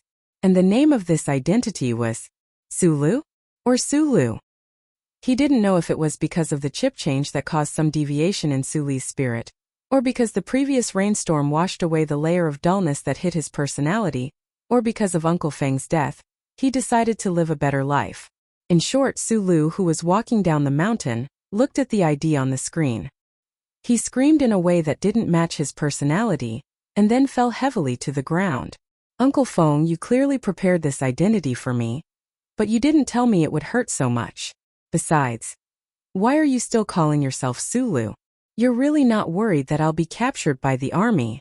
Apart from the boss, I'm probably the first fugitive in history to escape from electronic surveillance. This is such an exciting thing, the teenager muttered. He rubbed his aching butt, wiped his eyes, and disappeared into the night. The clear night sky after the rain was untainted by a speck of dust. It was unusually quiet, and the soothing negative ions filled the forest. Before Sulu left, the electromagnetic waves of 995 MHz swept through the area, but they didn't receive any weak signals. However, the signal node that was suddenly interrupted was still recorded. The electronic surveillance network that covered the entire Federation received the report immediately, and in the shortest time possible, it was sent to the Donglin region network composed of 17 satellites. The information-gathering satellite used the simplest logical calculation method to come up with a logical judgment that was consistent with the sentence logic. It was given a specific outsource characteristic, and it was cut into 3 pieces of information. According to the established pattern, it was sent to the depths of space. All of this was the normal reaction of the Federation's electronic surveillance network. The various regions didn't have a central computer, but a digital matrix was used to perform the analysis. The disappearance of an information node represented the death of a citizen. This separation of life and death was all too common in the Federation. To happen every day, every moment, and even every second. Of course, the information-gathering satellite didn't think it was strange. If it had human emotions, it would probably yawn to express its boredom at this piece of information. The 3 pieces of information that were given encryption characteristics at the very beginning set off from the satellite above the Donglin region and took 3 different paths in space.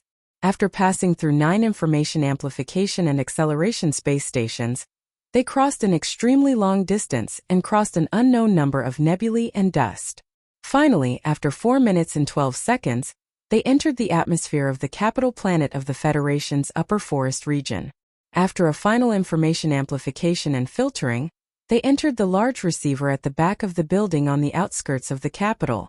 The heavily guarded Bureau of Proclamation of the Federation, the gloomy basement, the officials in black hurriedly walking, the unusually quiet central operation room behind the large dust-proof glass, the first loyal executor of the glory of the Charter, the Federal Central Computer with an incomparably powerful computing power and an unusually large database, formed a seemingly boring but actually stressful life day after day. The 3 pieces of extremely inconspicuous information entered the central computer. The flashing images on the giant light screen paused for a moment at this moment, then returned to normal. No staff member noticed the abnormality of the central computer, because for countless years, the central computer's secret room had never required the participation of humans. On the contrary, for the sake of the central computer's safety, the Bureau of Proclamation's underground central computing department was completely isolated from the rest of the analysis department. They were only connected by cables or high-security wireless networks. Therefore, the officials of the Bureau of Proclamation regrettably missed the few lines of tiny light dots on the light screen. Citizen serial number DLAS 420500481X information node missing. Name Sulu.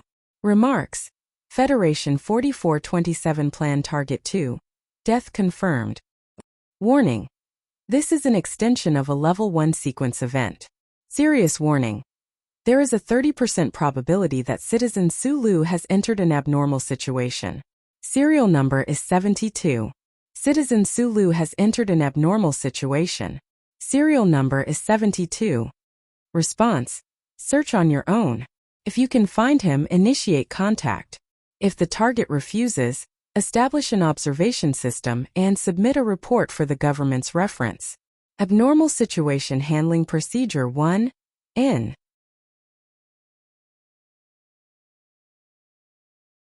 Chapter 32. The early morning sun shone through the glass window onto the messy pile of blankets on the bed.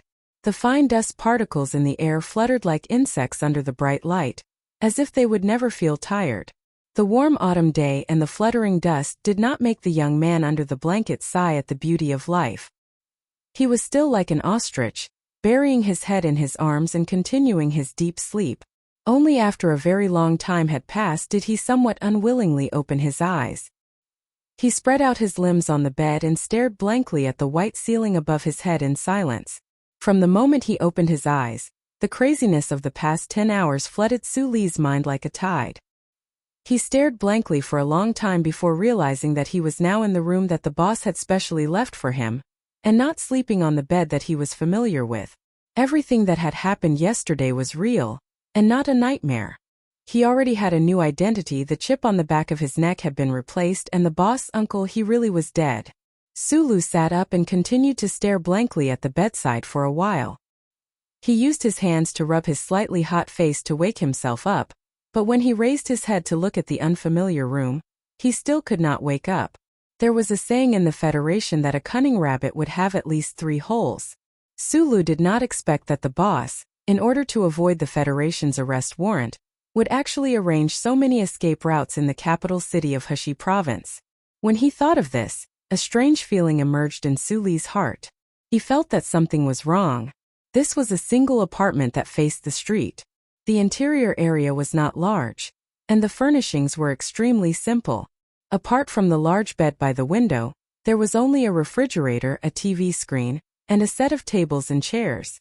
After taking a hot shower in the bathroom, Sulu took out a large amount of prepared food from the fridge. Without heating it up, he began to wolf down the food. It wasn't until the table was covered with leftovers and spilled milk that he felt slightly satisfied. The hunger and tiredness from yesterday were slightly washed away. It was only 10 hours of not eating, and with his physique, he should not be hungry to this extent. Sulu was also very curious about this phenomenon. Where did the empty stomach and the tiredness of the body come from? Could it be because of the trembling of his body when he escaped from the temporary military camp? He did not want to think about this problem because the only person who could explain this problem was no longer here. Although he planned to leave Hushi province at night and never come back to this room, Sulu still subconsciously tidied up the room, just like how he did after eating in the mines these past few years. After finishing these things, he found that he had nothing to do.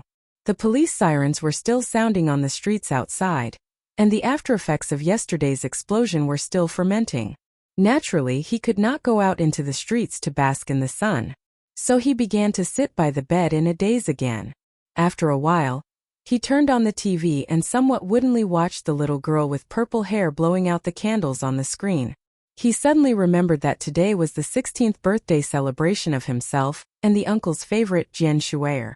He also remembered that he was going to be 18 years old, and that the uncle did not know how old he was, and that he would remain at this age forever.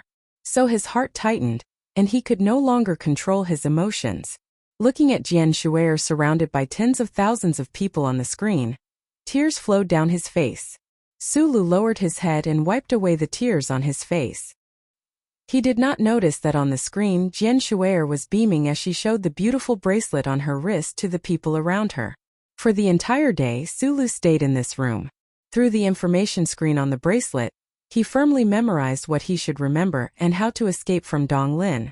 At the same time, he took a huge risk and used the knowledge that his boss had taught him to secretly infiltrate the internal network of Donglin's second police station, in an attempt to find the current situation of Li Wei and the group of orphans. Then, he entered the civil affairs system and checked the internal information of the Fourth Museum of the Past. Fortunately, he found a suitable target. After doing all this, he cleaned the entire room again and carefully wiped away his fingerprints. Then he took out a set of clothes from the closet and changed into it. Carrying the backpack that his boss had left in the closet, he walked out of the room, down the stairs and into the crowd. Wearing a light blue sports jacket with the hood turned up to cover his face and a dark black backpack, Sulu looked like a common young man in the Federation. He would not attract anyone's attention. He purposely chose to leave at 3:00 in the afternoon. It was the time when people were most relaxed. Even so, he carefully walked around a few blocks and climbed over 2 walls before entering the Fourth Museum of the Past. Following the map that his boss had left behind, Sulu quietly sneaked into the automatic incinerator behind Jingxing Hall. Among the rows of waiting coffins, he found his target according to the name tag. He did not dare to look at the face of the young body in the coffin. Instead, he turned his body sideways and aimed his left wrist at the back of the body's neck. A burnt smell flashed past. The discarded chip that he had replaced last night had successfully entered the body of the body. He then threw the glowing blue signal blocker into the coffin. After pausing for a moment, he threw in the exquisite taser baton. He had only made 2 taser batons. The first one had brought disaster to him and his boss. He did not want the second one. Although it could protect him, he felt that it was ominous. Standing in the shadows of Jingxing Hall's dark corridor, Sulu silently watched the conveyor belt send the coffins into the high-temperature incinerator one by one. Watching the coffins that contained his chip, his boss's signal blocker, and the taser baton enter the furnace and quickly burn into flames, ashes and residue, Sulu's heart suddenly felt empty. Everything in his past had been burned with this coffin. Now he only had the name Sulu. The yesterday that abandoned me will never come back. At night, Sulu bought a ticket to Fuji. This long-distance bus, called the Big Greyhound by the people of Donglin, was dispatched from the capital of Hushi every night. After a long night's journey, It arrived at the capital of Fuji in the early hours of the next day. Although it was tiring, it was much cheaper than taking a plane. However, Sulu chose the big Greyhound to leave the capital of Hushi because the orphans knew that the Federation was the most lenient when it came to the means of transportation used by civilians. On the bright signboard, the two big Greyhounds' ears drooped weakly. Sulu looked at the armed soldiers and the police wearing bulletproof vests at the entrance and lamented in his heart. He really did not expect that the government would not relax the inspection. If he did not even have the courage to face this hurdle, then how could he live in the Federation with this fake identity in the future?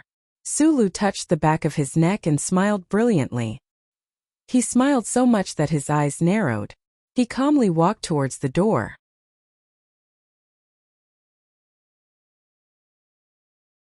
Chapter 33. He politely asked Sulu to remove his backpack, and the cold metal probe stick rudely pressed against the back of Sulu's neck. After a beep, the identity data reading and verification was completed in an instant. The soldier in charge of the inspection glanced at the information on the small screen on his elbow, looked at Sulu with a smile and said, "So it's senior. You look young." Sulu's smile was somewhat forced, and the corners of his mouth twitched a few times before it became more natural. He put on his backpack and said, "Squatters, they can't see the sun all day. If you want to, you can go." There were not many types of soldiers in the Donglin garrison, but the most difficult of them all was the mineshaft maintenance team, which was what the soldiers called the squatters. The soldier patted Sulu's shoulder with a smile and said, "Senior, your luck was bad in the past, but isn't it good this time? You can wait for a ship as soon as you retire." After our former squad leader retired, he had to wait for half a year in the garrison before the Department of Defense sent a spaceship over. They chatted for a while, but because there were still many passengers waiting in line for the inspection, the soldier reluctantly let Sulu go and waved his hand to let him pass. Sulu walked a few steps and did not forget to turn back and thank the soldier. Everything was very normal, but when he sat on the big Greyhound bus and leaned back in the seat, he realized that his back was full of cold sweat, soaking through his clothes. Sulu gently exhaled, spitting out the tension in his body. He wiped the beads of sweat on his forehead and sat down tiredly on the soft chair. It was just a checkpoint, but it had already scared him quite a bit. Fortunately, he remembered the identity set by the disguise chip behind his neck, so he barely passed the checkpoint. But then he thought, if in the future someone really found out that he was from the mineshaft, what would he do? Being able to pass the inspection so easily had nothing to do with Sulu's luck. The entire Federation had long gotten used to the convenience, speed, and accuracy of the Federation's electronic surveillance network. The human chip had long since replaced identity documents.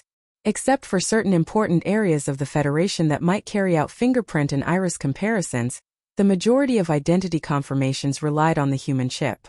Every citizen of the Federation was shrouded in the glory of the first charter from the day they were born, so much so that everyone subconsciously came to the conclusion that the electronic surveillance network would never make a mistake.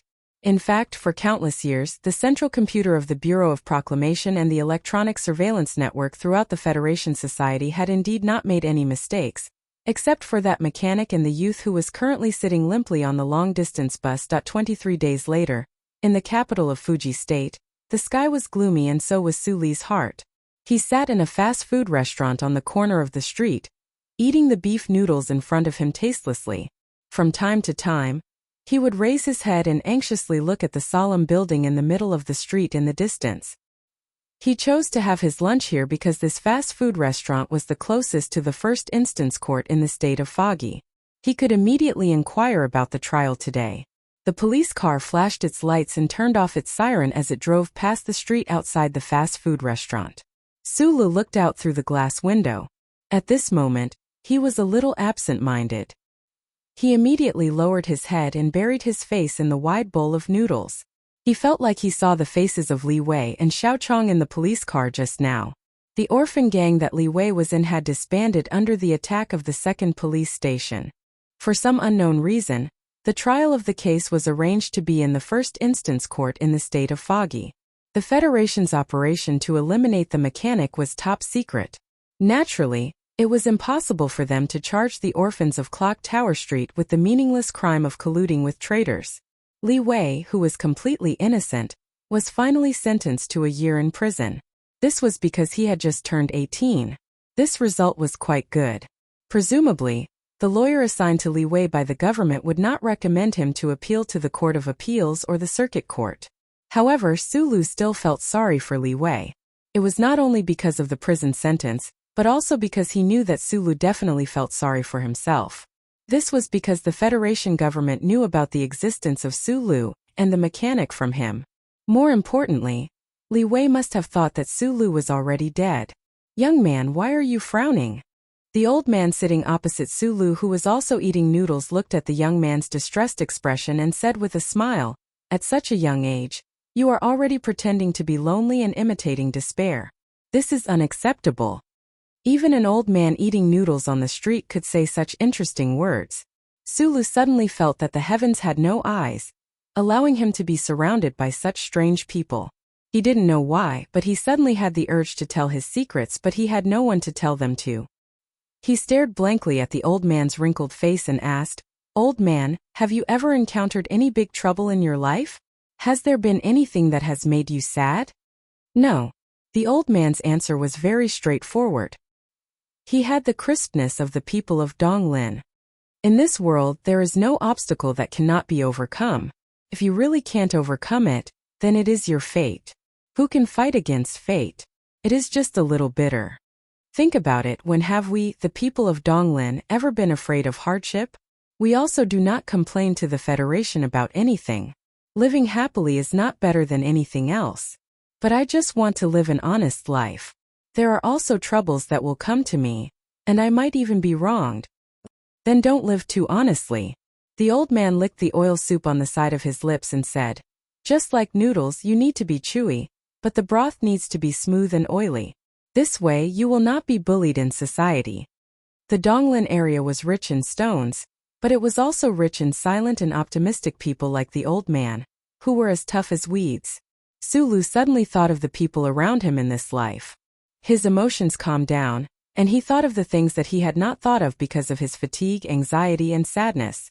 There had been that explosion many years ago, and the boss had survived. Why couldn't he survive this time?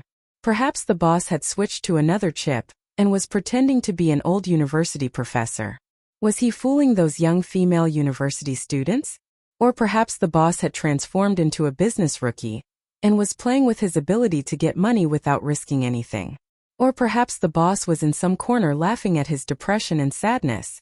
Su Lu looked at the old man across from him and said, "Your surname can't be Feng, right?"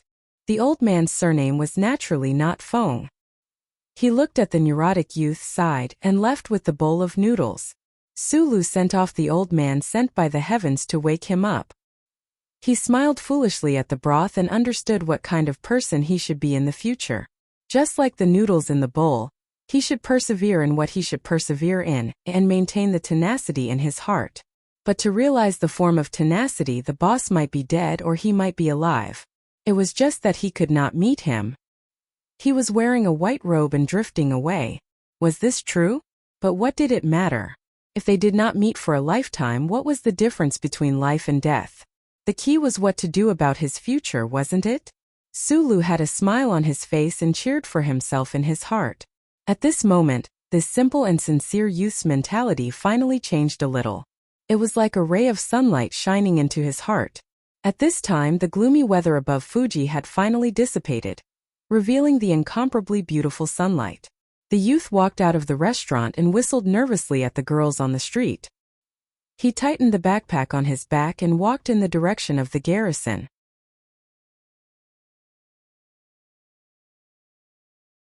Chapter 34.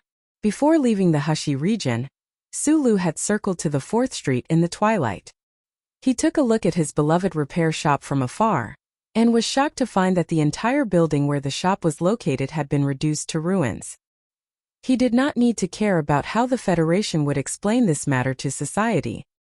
He could only easily see that the Donglin garrison had directly used heavy firepower to launch an attack on his boss. Comparing this with the formation of the mecha team before that the colonel belonged to, Su Lu felt a chill in his heart. He did not know just how many important people in the Federation wanted to kill his boss, and what was up with the crime of treason that his boss bore. However, Sulu did not have the extravagant hope of using the disguise chip to investigate this matter and help his boss clear his name or take revenge.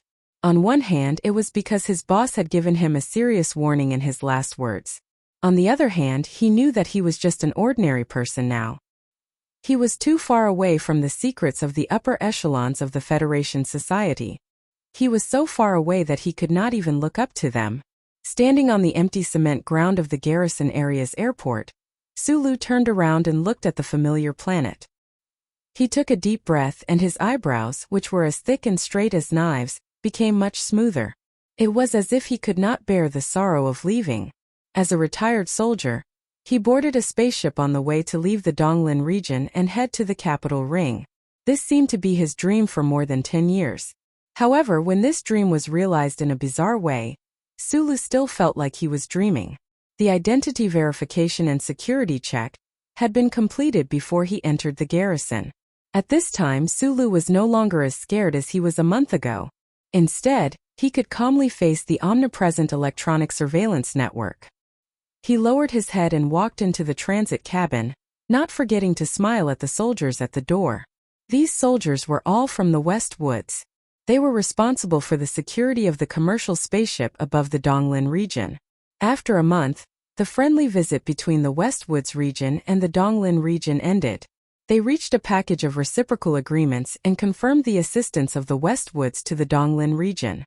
Those important officials had already returned to the spaceship and were about to embark on the long journey home. The cargo spaceship that Sulu entered was the last transit cabin in space. Sulu's body was pressed tightly against the back of the chair. The feeling of his head being filled with blood was very unfamiliar to him. He, who had never experienced space travel before, felt a fresh excitement and a trace of fear. Other than him, there was no one else in the cabin full of goods. He didn't know how Uncle Fengyu set up the disguise chip, but this retired soldier really didn't pay much attention to him, other than the loud noise that reminded him that he was leaving his hometown. When he was about 30,000 meters away from the ground, Sulu finally relaxed. Following the instructions of the electronic equipment in the cabin, he adjusted the position of his seat. Only then did he have the extra energy to observe the flight cabin that he was in. Unlike what he had imagined when he was a teenager, these spaceships that represented the level of human civilization were not very beautiful. Even if it was just an open space transit cabin, it still looked a bit too crude. The exposed metal on the cabin walls were not covered, and he could even see the circuit system inside the pipes. The smell of engine oil filled the cabin. Looking at this scene, Sulu could not help but be a little surprised. He thought to himself, is this a fucking old truck or an extremely sophisticated high-tech product? 20 seconds later, Sulu lost his initial sense of novelty and curiosity. The physiological effects of the load began to appear. His breathing was a little short, but fortunately in the past 4 years, he had been constantly adjusted by Uncle Fengyu. Compared to other first-time travelers, he had adapted quickly enough and was calm enough. He noticed that the window of the spaceship began to constantly pass by the red dust and some space junk that reflected a metallic luster. Logically speaking, at the current altitude, there should not be so much space junk. Sulu was a little confused for a while. He just quietly watched. After a long time, the spaceship seemed to have passed through this strange dust area and truly escaped the gravitational pull of Donglin. It was time to remove the restraints on his body. Sulu carefully left the chair according to the instructions. He felt the strange feeling of weightlessness, and a happy smile appeared on his face. Like a fish, he swung his arms and slowly swam to the side of the porthole. He held the edge of the window with both hands. He did not know if the spaceship was facing the direction of the star at this time. The light outside the window was unusually bright, and the entire cabin was illuminated with a silvery white light. This bright silvery white light illuminated the metal bracelet on Sulu's left wrist very clearly. It even showed some very faint marks that were not easy to find. Sulu looked down and found 2 lines of small words engraved on the edge of the bracelet. He had not noticed it for the past few days, and he could not help but be surprised. He subconsciously read it softly. In this world there are 2 things that can deeply shake people's hearts. One is the noble moral code in our hearts, and the other is the brilliant starry sky above our heads, Kant. Sulu wanted to touch his head, But he found that in the absence of gravity, he swung his hand a little too hard. It hit his head, and it was a little painful. He looked at these two lines a little gloomily. He did not know who Kant was, and he was not very clear about the meaning of these seemingly very philosophical words. However, he still had a strange feeling in his heart. This feeling was perhaps called passion, or perhaps it was called loftiness. Retracting his gaze from these words, Sulu looked at the universe outside the window. The young man, who was preparing to greedily absorb the beautiful scenery, suddenly narrowed his eyes. The scenery outside was completely beyond his expectations. Countless stars were like sesame seeds on a pie, sprinkling over the entire vast universe. The silvery white starlight did not shine, and it was like a holy light enveloping the surroundings. Sulu looked at this scene with his mouth agape. He grew up in the Donglin area and could only see a few pitiful stars at night. He did not know that the real starry sky outside the atmosphere was so beautiful and dazzling. Suddenly, Suli's body fell heavily to the ground. He was in pain from the fall because he was so shocked by the sea of stars outside the window that he did not notice the electronic device reminding him that the docking was successful. The gravity was reset, and please return to the restraining chair. After 5 minutes, the cabin door was finally opened. The battered Sulu climbed up from the ground, found his backpack, and followed the receptionist of the commercial spaceship into the real spaceship. Sulu found that his eyes were not enough. When he thought about the fact that he was in fact in the endless abyss of the universe, he felt a little strange. When he thought about how the equipment he saw were all high-end goods that could only be seen in books, he felt a little instinctive excitement. The Department of Defense is too stingy. The soldier in charge of leading the way was not surprised by Suli's reaction. He shrugged and patted him on the shoulder comfortingly. Although we do have to pass by the capital star, the Department of Defense is so stingy. There's no other way. The rooms are already full.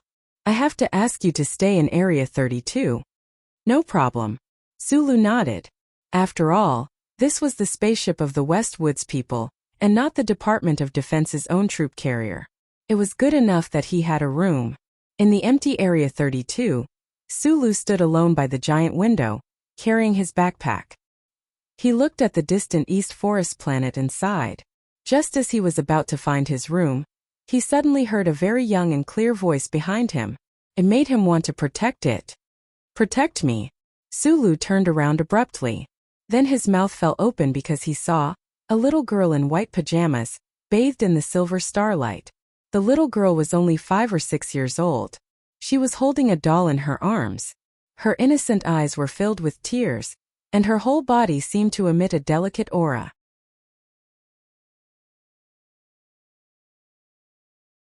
Chapter 35. Protect me. She didn't add the word please in front, which seemed a little unreasonable, but when it was said in a little girl's voice, it was full of incomparable trust and the naivety of a child. The little girl's white pajamas looked incomparably delicate under the starlight. Sulu looked at this scene emotionally, and for some reason, his heart softened for no reason. He clenched his fists and slowly approached the metal cabin wall. His movements were very slow, as if he was afraid that if his movements were too big, he would bring fear to this pitiful little bird-like girl. The little girl lowered her head, as if she didn't dare to look directly at Suli's face. 2 drops of tears slid down from her long eyelashes, and she looked extremely pitiful. Her lilac-like lips opened and closed nervously, and her voice was so low that it was almost inaudible. Please protect me. Sulu carefully squatted down and looked at the little girl's small face that was carved from jade. Her slightly drooping eyes couldn't hide her ink-like pupils, and her small and delicate lips. For a moment he felt a little absent-minded. He felt that the little girl gave him a very intimate feeling, so he didn't notice that the little girl added 2 words in her second sentence. Little girl, what's your name?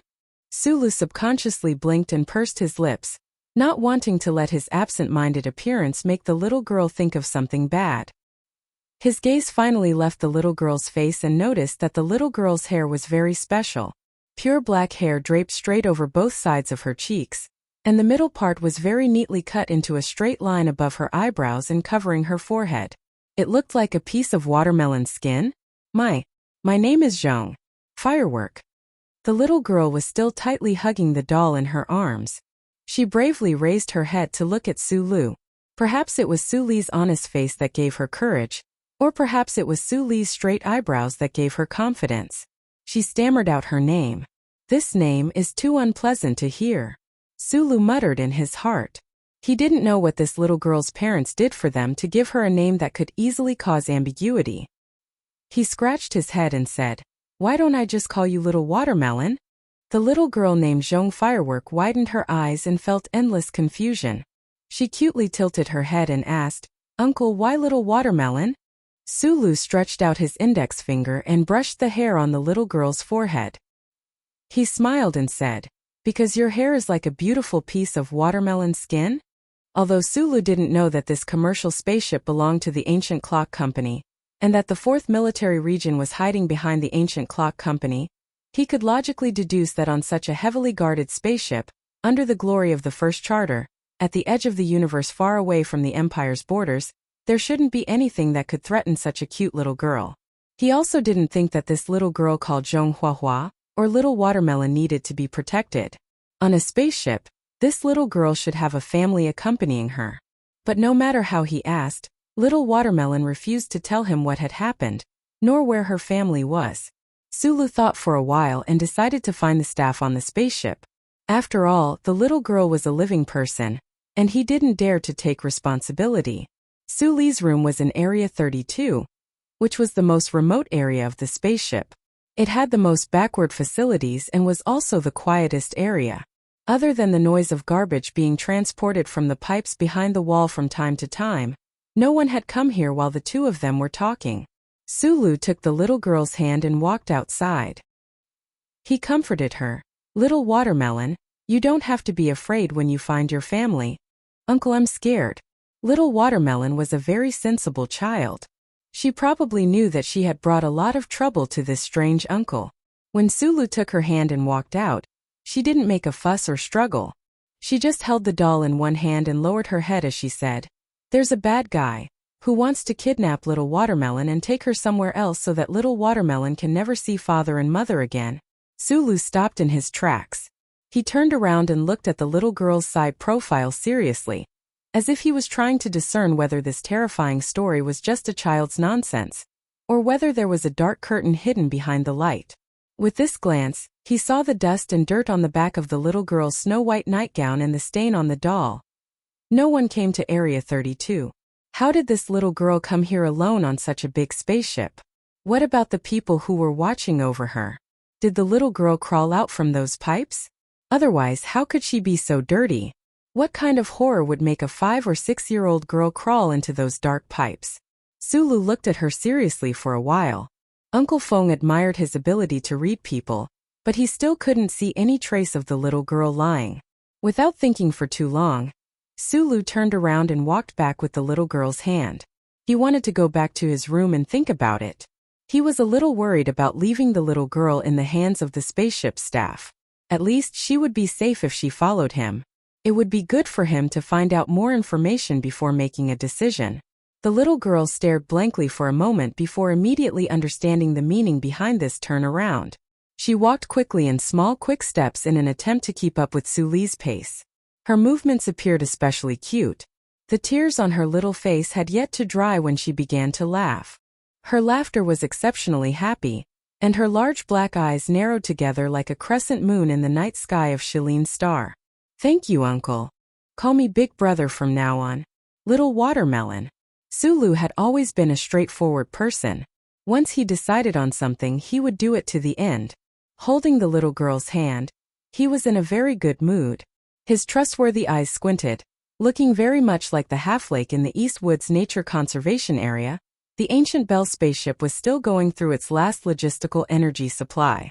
It was set to leave the East Woods sector at about 6 o'clock tomorrow.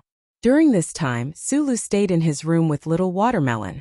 Perhaps because the budget of the Department of Defense was too tight, the place where he, a retired soldier in name, lived was really a forgotten corner. There didn't seem to be any surveillance equipment in the room. Even so, Su Lu still carefully paid attention to the movements outside the door. Through this period of chatting, he gradually gained the little girl's complete trust, and finally found out some things. The little girl was from the West Woods. For some reason, she left home and was taken to the ancient Bell spaceship. On the return journey, she would be sent to the capital planet. She would be 6 years old in 2 months. She was best at piano and painting, but she hated piano and painting the most. She liked to play with mud the most, and it just so happened that she played with mud the least. Perhaps it was because she rarely had the chance to relax and chat like this. The 6-year-old girl chattered nonstop like a little bird. She would often choke because she spoke too fast. Her little face would turn red, and the straight black hair on her forehead would sway in the air. Sulu listened with a bitter smile. The little girl's content was too trivial, and there was no information that he wanted to know. The more he listened, the stranger he felt. He wondered if the little girl had misunderstood something, causing him to misunderstand something. But since he had already promised little watermelon, he naturally had to continue. People had to be honest, even if it was a 6-year-old girl. Sulu decided to let the little girl hide in her room for the time being before he could find out more information. When it was time to eat, Sulu reminded the little girl not to run around. He ran to the spaceship's cafeteria and ordered a meal. He didn't talk too much with the spaceship staff, but he still paid attention and found that no one had heard anything about which official on the spaceship lost a child. What made him wary was that the soldiers in charge of security around the cafeteria looked much more serious than they did a few hours ago. A somewhat depressing atmosphere surrounded the cafeteria. Could it be because of little watermelon? Sulu quietly left the cafeteria. He was a person who didn't attract much attention, so he didn't attract any attention when he left with a meal. Most people on the spaceship didn't even know that a retired soldier from the Donglin region had been arranged to stay in the lounge of Cleaning Area 32. Little Watermelon lowered her head and forked a piece of beef. She put it in her mouth and chewed hard. But the expression on her face revealed that the little girl really didn't like the taste of beef stew rice. But she didn't seem to want to make things difficult for Sulu, so she just ate seriously. Sulu looked at the expression on her little face and couldn't help but laugh. He said, "If you don't like it, then don't eat it. I heard that the next meal will be good. I've been eating beef for a month and a half." Little Watermelon sighed like an adult and said, "Brother Sulu, I'm afraid the next meal will be beef again." Sulu deliberately added a spoonful of white rice to this meal. At this time, he was holding his chopsticks and eating the leftover rice from Little Watermelon. When he heard this, he couldn't help but freeze. After being influenced by the boss for so many years, he had become very picky about food. He said with a bitter face, "Synthetic beef tastes the same, and you can actually eat it for a month and a half? That's amazing." After sighing, Sulu lowered his head and ate again. He didn't have the habit of wasting food. With his mouth full of beef, he said vaguely, "If there's a chance in the future, I'll kill a bison and let you eat real beef." The little girl's black hair stood straight on her forehead. She looked at Sulu with a smile and nodded seriously. Although she had eaten a lot of wild dishes stolen from the Empire with her father in the Westwoods, she still felt grateful for Brother Sulu's words. She thought that her brother was really a good person.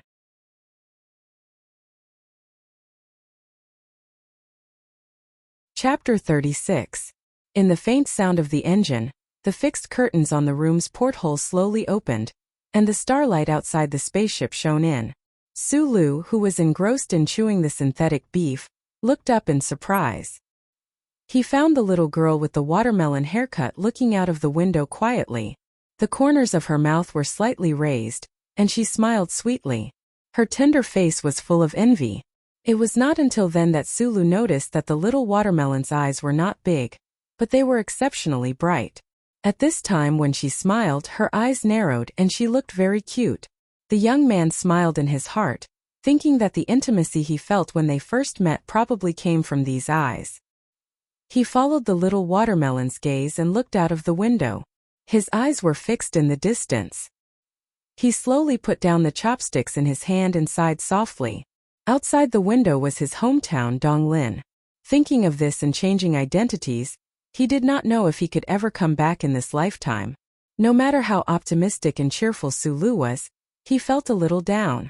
Perhaps because he didn't want his emotions to affect the little girl. He forced a smile, pointed at the planet, and said, "I've never thought of looking at it from this angle.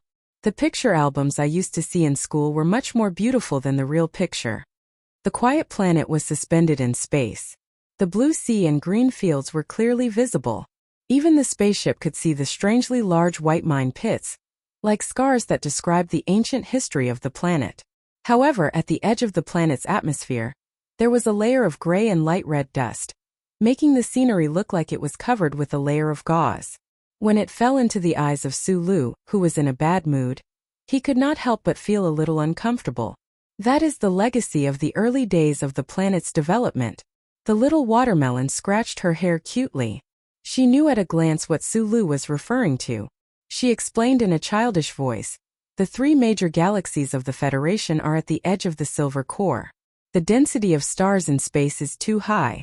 Although the Creator magically arranged 3 galaxies for human beings, and they were not torn to pieces by the gravitational force, the light pollution is still very serious.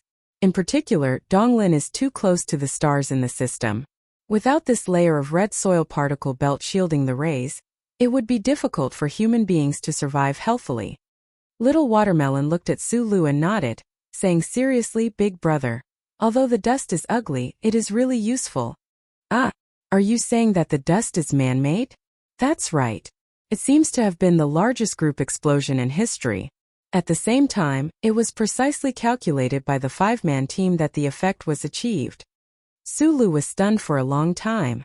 Until today, he finally knew why the sky was always so gray, and the stars were always so few. It turned out that everything was covered by the dust. Thinking of how many tens of thousands of years ago, when humans first came to the eastern forest region from the center of the Federation and developed the desolate planet with great difficulty, he was full of respect for those ancestors. He looked at Little Watermelon's swaying black hair, shook his head and laughed bitterly. Another reason why he was shocked was that even a 6-year-old girl knew the history, but he didn't. Although he didn't finish his compulsory education, it was too embarrassing. Little Watermelon took the tissue he handed to her and wiped her mouth. She was smart enough to feel Suli's uneasiness. She smiled sweetly and said, "This is not in the history textbooks. I just heard from my father that our ancestors were the first people to come to the eastern forest region to develop. In order to remember the great achievements of our ancestors, I started reading these things when I was young." Hearing the explanation, Sulu felt a little better. However, he noticed another strange thing. If it was an ancient family responsible for developing the eastern forest region, why was Little Watermelon's family now in the Westwoods? But this was not a question he needed to consider now, so he did not ask further. "Only after flying out of the atmosphere did I realize how bright the stars are in the vast universe." Sulu lowered his head and thought of his boss, who might have been turned into flying ash and scattered on the eastern forest planet. He thought of Li Wei, who was imprisoned by the Federation. He laughed self-deprecatingly and said, "My dream in life was to become a battleship auxiliary officer in the Federation. Now it seems that if I stay on the battleship every day, I will become a stray cat in the mine." "Brother Sulu, what's wrong with stray cats?" "Stray cats in the mine. As long as they are illuminated by the headlights, they will stupidly stand on the tracks and never move again. It is probably because they have never seen such bright light before." Sulu lowered his head and said this, but another voice sounded in his heart. A new life was waiting for him. However, even if he did not avenge his boss and wash away the injustice, he could not risk his life for the Federation. 6:00 the next day, Sulu, who was lying on the floor and sleeping with his clothes on, was awakened by a loud roar. He put on his coat and lifted a corner of the curtain to look. He found that the eastern forest planet, which was covered with a layer of dust of history, was gradually moving away from him. He knew that the spaceship had finally embarked on its journey to the capital planet. For a moment he had mixed feelings, but he could not find the right words to describe his feelings. A month ago, he was just an orphan living peacefully on the eastern forest planet. His dream in life was to take the Department of Defense Mechanic Officer examination, and then enter the military or enter the capital ring to further his studies and obtain a decent job in a large company. At that time, he had only taken the tram and had not even taken a plane. Apart from the 17 blocks in the capital of the Hushi state, he had not been anywhere else. He was a complete country bumpkin. However, a month later, he left the Hushi state and boarded a plane to another distant state, Foggy State. He even boarded the Federation's most advanced commercial spaceship and flew in space. He was about to go to the truly distant capital ring. Life's encounters were always so bizarre and unpredictable. Sulu was a little annoyed as he scratched his messy hair. When he turned around and saw the little girl sleeping soundly on the bed, his heart tightened. There was a very dramatic question waiting for him here. He believed that the little girl was not lying, but he did not understand why these strange things always happened to him. He did not think that the little girl was trouble or a burden because he was a person with such a character. As long as someone came to him in need, he was always willing to do his best to help, not to mention that the other party was just a poor little girl. Half an hour later, the roaring sound stopped. In the long silence, the commercial spaceship Ancient Bell left the eastern forest planet and quietly moved into the depths of the universe like a floating bottle. Its speed was getting faster and faster, but the people on the spaceship did not feel anything. In the world of the Great System, the speed of the naked eye had lost its effect. There was only a sense of loss that shrouded the huge alloy spaceship. In the next few days, Sulu maintained an absolute low profile on the spaceship. Other than going to the cafeteria to get food, he did not have much contact with the people on the spaceship.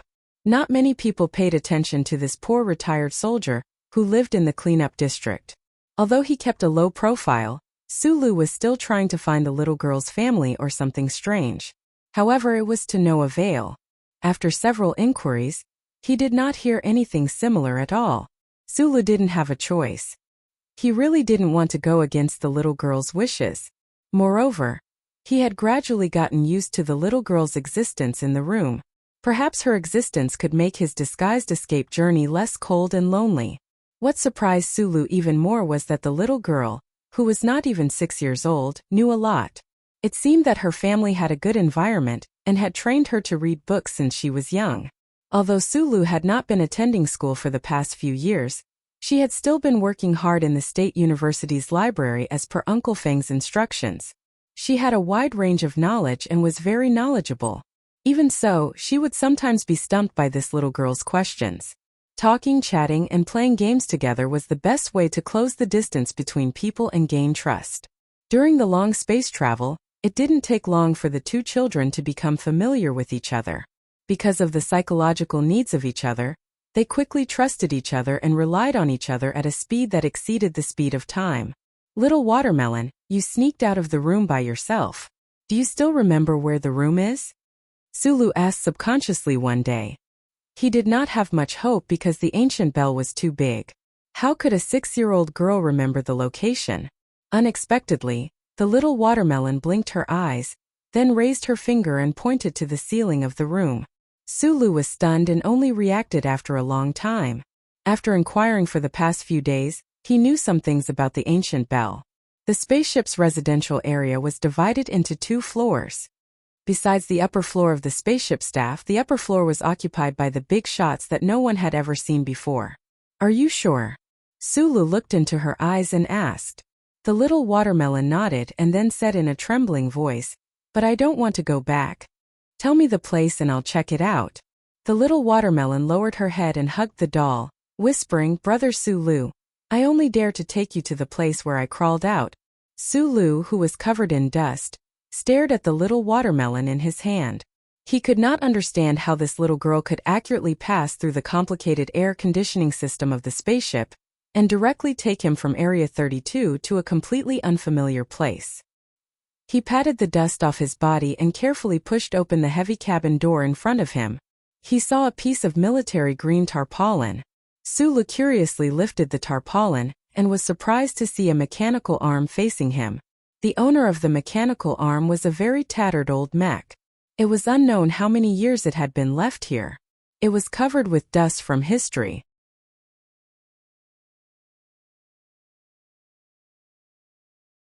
Chapter 37. Sulu cautiously reached out a finger to touch the mechanical arm that was facing him. His fingertips were immediately covered in dust, and the 3-section alloy finger at the top of the mechanical arm also showed its original color. It glowed faintly with a black light, but the black light was somewhat dim. This dust-shrouded mecha had been placed here by some unknown person for many years, like a sword quietly waiting for its owner. Although covered in dust, it was immortal. The cold sensation traveled from his fingertips to his brain, And Sulu exhaled softly, his eyes filled with suppressed excitement. This was the first time in his life that he had seen a real mecha with his own eyes, and at such a close distance too, within reach. In that instant when he touched it with his finger, he was even worried that this mecha would come to life on its own. Of course, Sulu had already seen quite a number of pictures of mecha in the related periodicals and magazines in the library. A month ago, on the treetop of the hill, he had also seen 11 of the latest model black mecha besieging Uncle Feng alone. However, in the end it could not compare to the shock of being able to touch one right now. This was the most powerful close combat weapon of the Federation military, something that usually only existed in the fantasies of the average Federation youth. Sulu looked excitedly at this worn-out mecha, but found that this mecha was not only old, its design was also particularly clumsy. It was only because its height was almost touching the ceiling that it showed a bit of deterrence.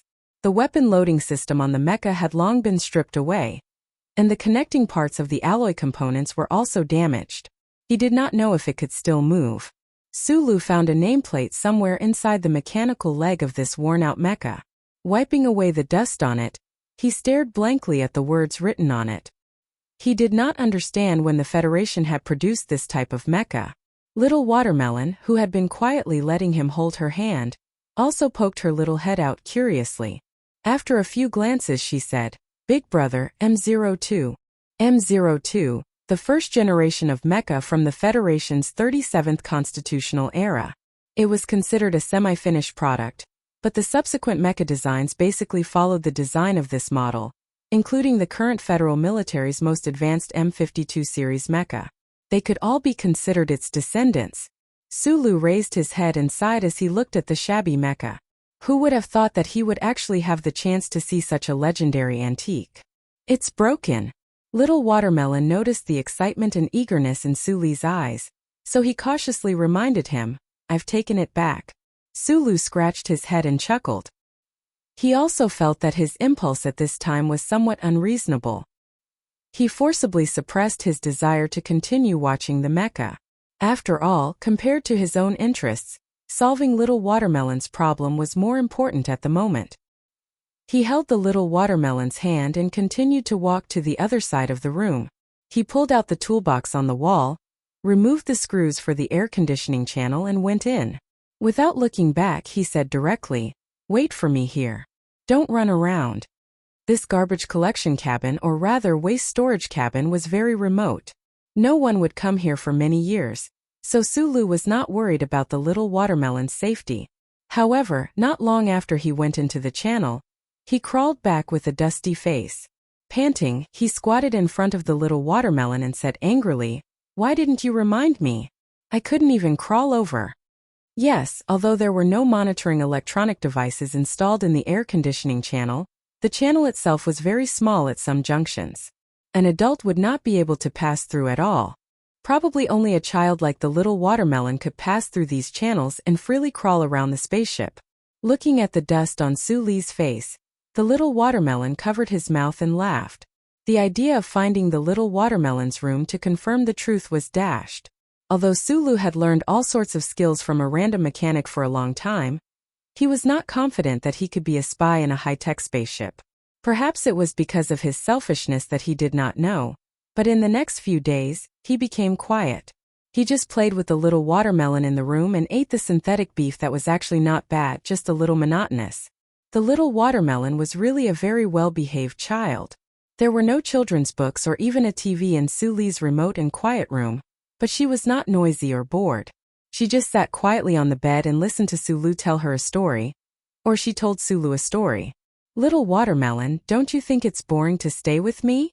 Sulu seemed to be normal these days, but in fact he was getting more and more worried. How should he deal with this little girl who suddenly appeared beside him like a fairy? Although the journey was long, there would be a day when they arrived at the capital ring. He could not take her away under the noses of so many people, and the Little Watermelon's family must be very worried about her. The problem was, could her family really be trusted? "As long as you don't play the piano or draw, it'll be fine." The Little Watermelon looked into Suli's eyes and nodded seriously. Perhaps in the little girl's heart, these days of idleness was her greatest joy. Sulu shrugged. He really did not understand the mindset of children. While the little watermelon was enjoying the joy of idleness, he kept feeling that something was wrong somewhere in his heart. The long period of space travel was surrounded by silence, the eternal silence. No matter how beautiful the scenery of space was at this moment, it became boring and repetitive. Sulu looked out the window at a certain dim star in the distance, and suddenly understood that the strange feeling in his heart was because he longed for something. Still covered in dust, Sulu crawled for a long time through the pipes of cleanup area 32, before he finally reached the waste storage compartment with the heavy alloy door. He did not have time to be proud of his memory and not get lost in the dense network of pipes in the spaceship. He could not wait to once again lift up the army green tarpaulin and let the worn-out and abandoned old mecha appear in front of him. In this instant, Sulu confirmed that his judgment was correct. These past few days, he had been longing to return here, longing to see this worn-out mecha again. At this moment, his entire body was filled with satisfaction and a faint excitement. He longed to return here and see this mecha, not because he had a strong desire to operate a mecha, although this was the desire of most of the youths in the Federation, but because he wanted to fix it. He had passed the first round of the Department of Defense's Mecha Maintenance Officer exam. Although he could no longer continue on this path, his life's ideals, or rather, the interest deeply rooted in the depths of his mind, had never diminished. From a very young age, Sulu had a strong interest in fixing things. After following Uncle Feng for 4 years, this interest did not diminish, but instead grew stronger and stronger.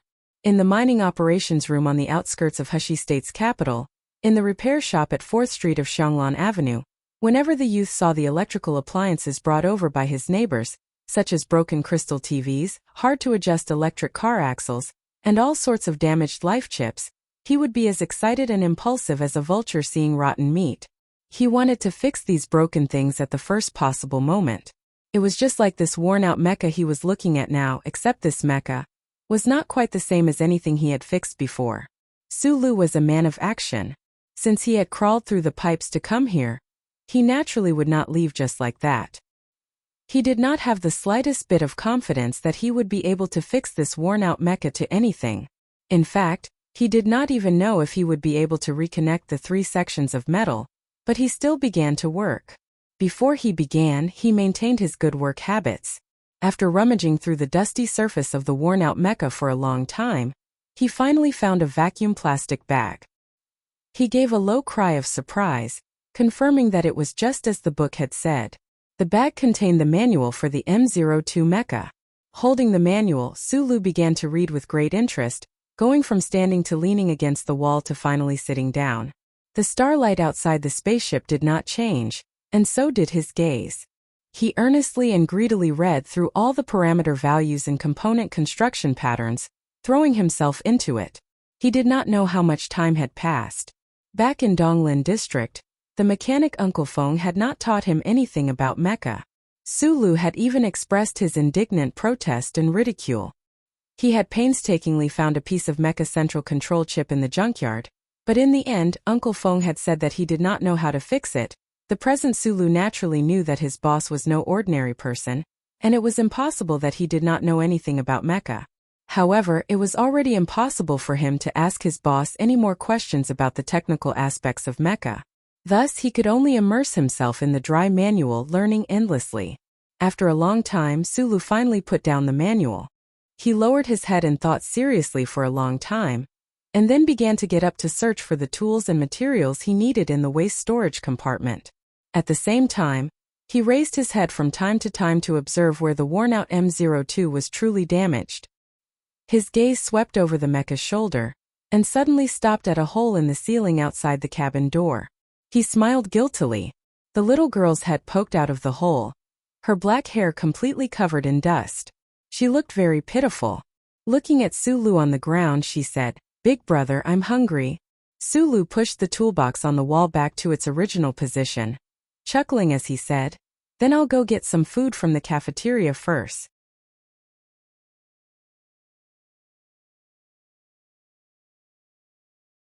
Chapter 38. For a 6-year-old girl to be able to memorize the complicated piping lines in the spaceship compartment and not be afraid of the dark, running around with a doll in her arms, was in itself a shocking thing.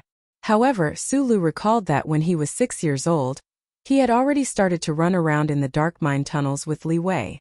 When he was in the mood, he would even catch a few stray cats to play with. So he understood. In the next few days after eating, Sulu and Little Watermelon would sneak into the air conditioning duct from cleaning area 32. Covered in dust, they would come to the waste storage compartment. Sulu concentrated on learning the manuals, preparing the materials, and studying how to repair this big piece of broken mecha as much as possible. Meanwhile, Little Watermelon would crouch beside him with her doll in her arms, quietly watching Su Li's every move. Fortunately, Su Li's simple lounge had bathrooms and laundry facilities. Otherwise, how dirty would the two children be? But even though she washed diligently night after night, the color of Little Watermelon's white pajamas gradually darkened. Sulu was very interested in the broken mecha, so he could stay there for a long time. Little Watermelon followed him every day because she was interested in Su Li's focused expression. What surprised Sulu was that whenever he was in some kind of predicament or had a problem with the drawing of a blueprint, Little Watermelon would always give some seemingly childish, but in fact very creative ideas. Su Li's problem with repairing the mecha was that he was unfamiliar with the structure of the mecha itself. Although he could understand the principles and working objectives of some individual chips and linkage devices through the manuals, when it came to a large-scale biological simulation framework, he was somewhat at a loss. This was especially so for this cumbersome old mecha. He had never even seen a picture of it before. Little Watermelon, on the other hand, did not know anything about electronic repair. She just seemed to have seen countless mechas in her short 6-year-old life. Intuitively, she told Sulu in her childish voice what this place looked like, what this place should look like, and what this place could look like. With a general view of the outer armor, he could help with the internal repair work. Sulu was pleasantly surprised, but at the same time, he had more questions about Little Watermelon's family. In today's Federation society, general energy was still abundant, but there were not many crystal mines for interstellar travel. Although the mecha used Jingnong high-energy batteries, they were extremely expensive and consumed a lot of energy.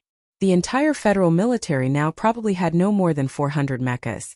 What exactly did Little Watermelon's family do? How could a 6-year-old girl see so many mechas with her own eyes? These questions flashed through Su Li's mind.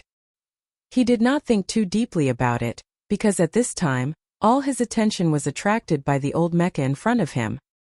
He threw himself wholeheartedly into the repair work. Although it could not be said that he forgot to eat and sleep, it could be said that he had nothing else in his mind. And so this old M02 mecha, which had been scrapped a long time ago and thrown into the junk compartment of the spaceship and long forgotten by people, once again played its role and became a toy for Sulu and Little Watermelon. It was just that this toy was a little too big. The 3 sections of metal fingers were now connected by an alloy wire. This alloy wire had been removed from the sensor handle of an automatic walking sweeper by Sulu. There was a big hole in the front of the mecha's armor. At this time it was barely covered by a thick piece of metal that Sulu did not know what it was. In fact, it was not difficult to repair the exterior of the mecha. After all, Sulu did not want to repair this old mecha into a powerful weapon that could withstand artillery fire. The key was the chipset inside the mecha, the transmission device, and the information transmission sensor, which were particularly difficult to repair. Fortunately, there was more than one junk compartment in the ancient Bell spaceship. Sulu was pleasantly surprised to find a lot of waste in the 3 compartments next to it. Then, he turned all of these waste metal components into the treasures he needed. The chipset was separated into 3 parts by him using alloy wires. In the absence of precision equipment, he only hoped that the chipsets would not interfere with each other. As for the damaged chips, it was impossible to repair them. As for the transmission device, Sulu pinned his hopes of repairing it on the fewer star vehicles in the junk compartment B. Although these 2 transmission devices were completely different models, some of the parts inside could still be interchanged. The most troublesome part was the mecha's signal transmission sensor. Sulu busied himself excitedly for several days before he finally managed to pick out enough parts from the countless broken electrical appliances. He then spent even more time before he was able to put these parts together. Sulu, who was covered in dust and engine oil, stared blankly at the tall mecha in front of him. He could not believe his eyes. He could not remember how long it took, but he still did not expect that he could actually put these messy parts together in such a simple and crude situation. Little Watermelon, whose face was covered in dust, hugged a doll and leaned on Su Li's thigh. He squinted his eyes and looked up. After a long time, he said in a childish voice, "So ugly." It was indeed ugly. At this time, the mecha that was repaired by Su Lu was even uglier than before.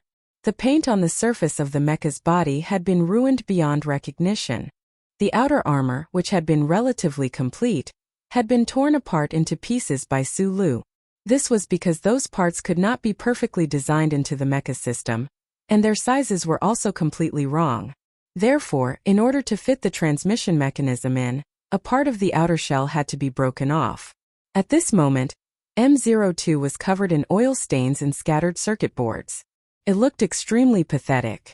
It no longer had the solemn feeling of being hidden under the dust of history, nor did it look like an antique.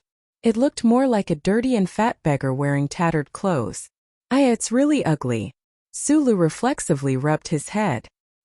He raised his head to look at the mecha in front of him and said shamefully, "I don't know if it can move." Su Lu truly did not have the slightest bit of confidence in repairing a mecha. This was because this was the first time he had come into contact with this kind of thing. Moreover, he had completely used the method that his boss, Feng Yu, had taught him to repair home appliances. This sounded a little ridiculous and completely inconceivable, so he did not dare to hope that this tattered mecha could really move. Even if those 3-section alloy fingers can move a little, I'll be satisfied. Su Lu looked at the mecha in front of him happily. He thought to himself that his expectations were indeed very low, but in reality they were also very high. If he could really fix this mecha to the point where it could move, then the heavens really did not have eyes. Let's give it a try. Little Watermelon swung the hair in front of his forehead back and forth, appearing exceptionally serious. He looked at Su Lu and nodded encouragingly. "Big brother, maybe it really can move."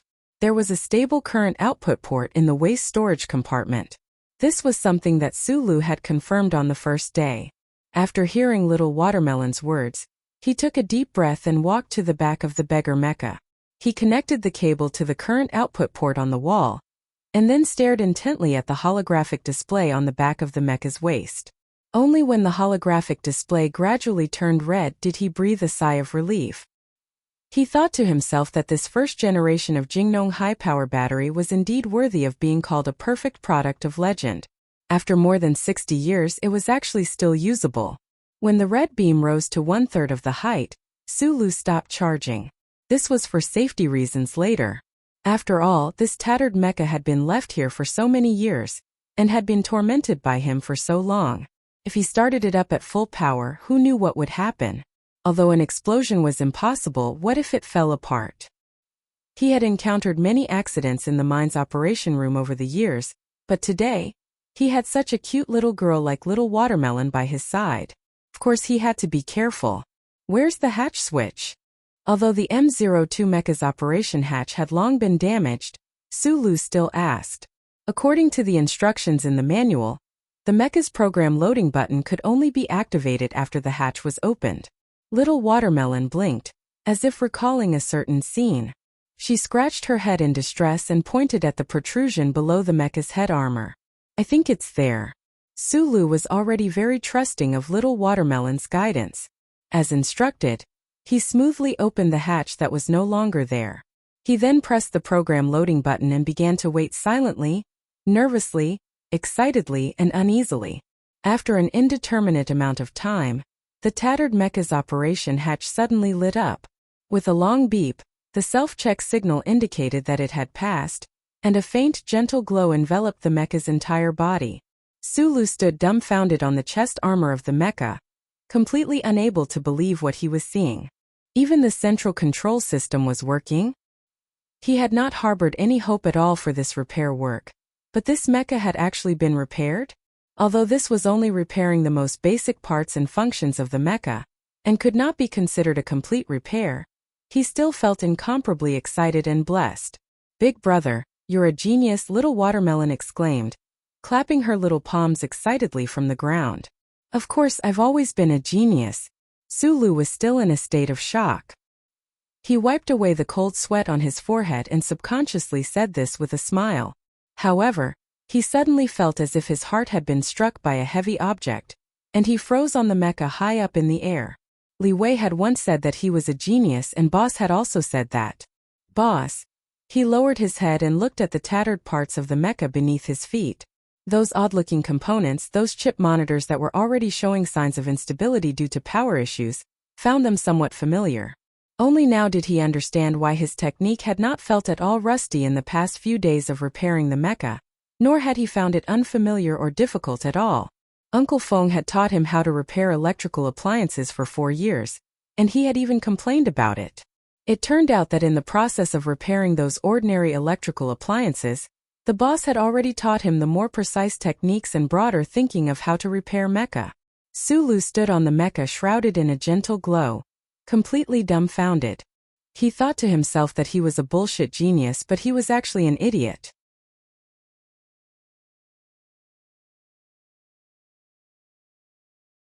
Chapter 39. Abnormal current output in Area 38, please check.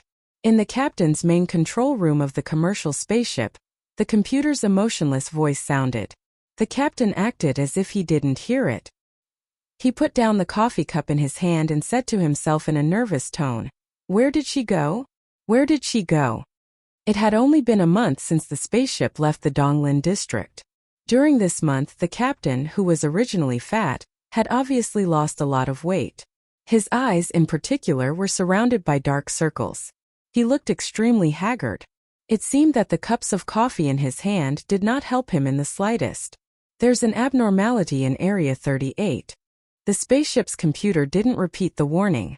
This time, it was the captain's secretary who spoke. The middle-aged man carefully looked at his boss and said, "Do you want to send an engineer to check it out?" Check my ass." The captain suddenly became furious. He jumped up like a ball and pointed at the secretary's nose and scolded, "I don't care about that damn woman in Area 38. I don't care about that damn 3721. I want everyone to go find the miss. Find the miss. We've been looking for so damn long. Why haven't we found her yet?"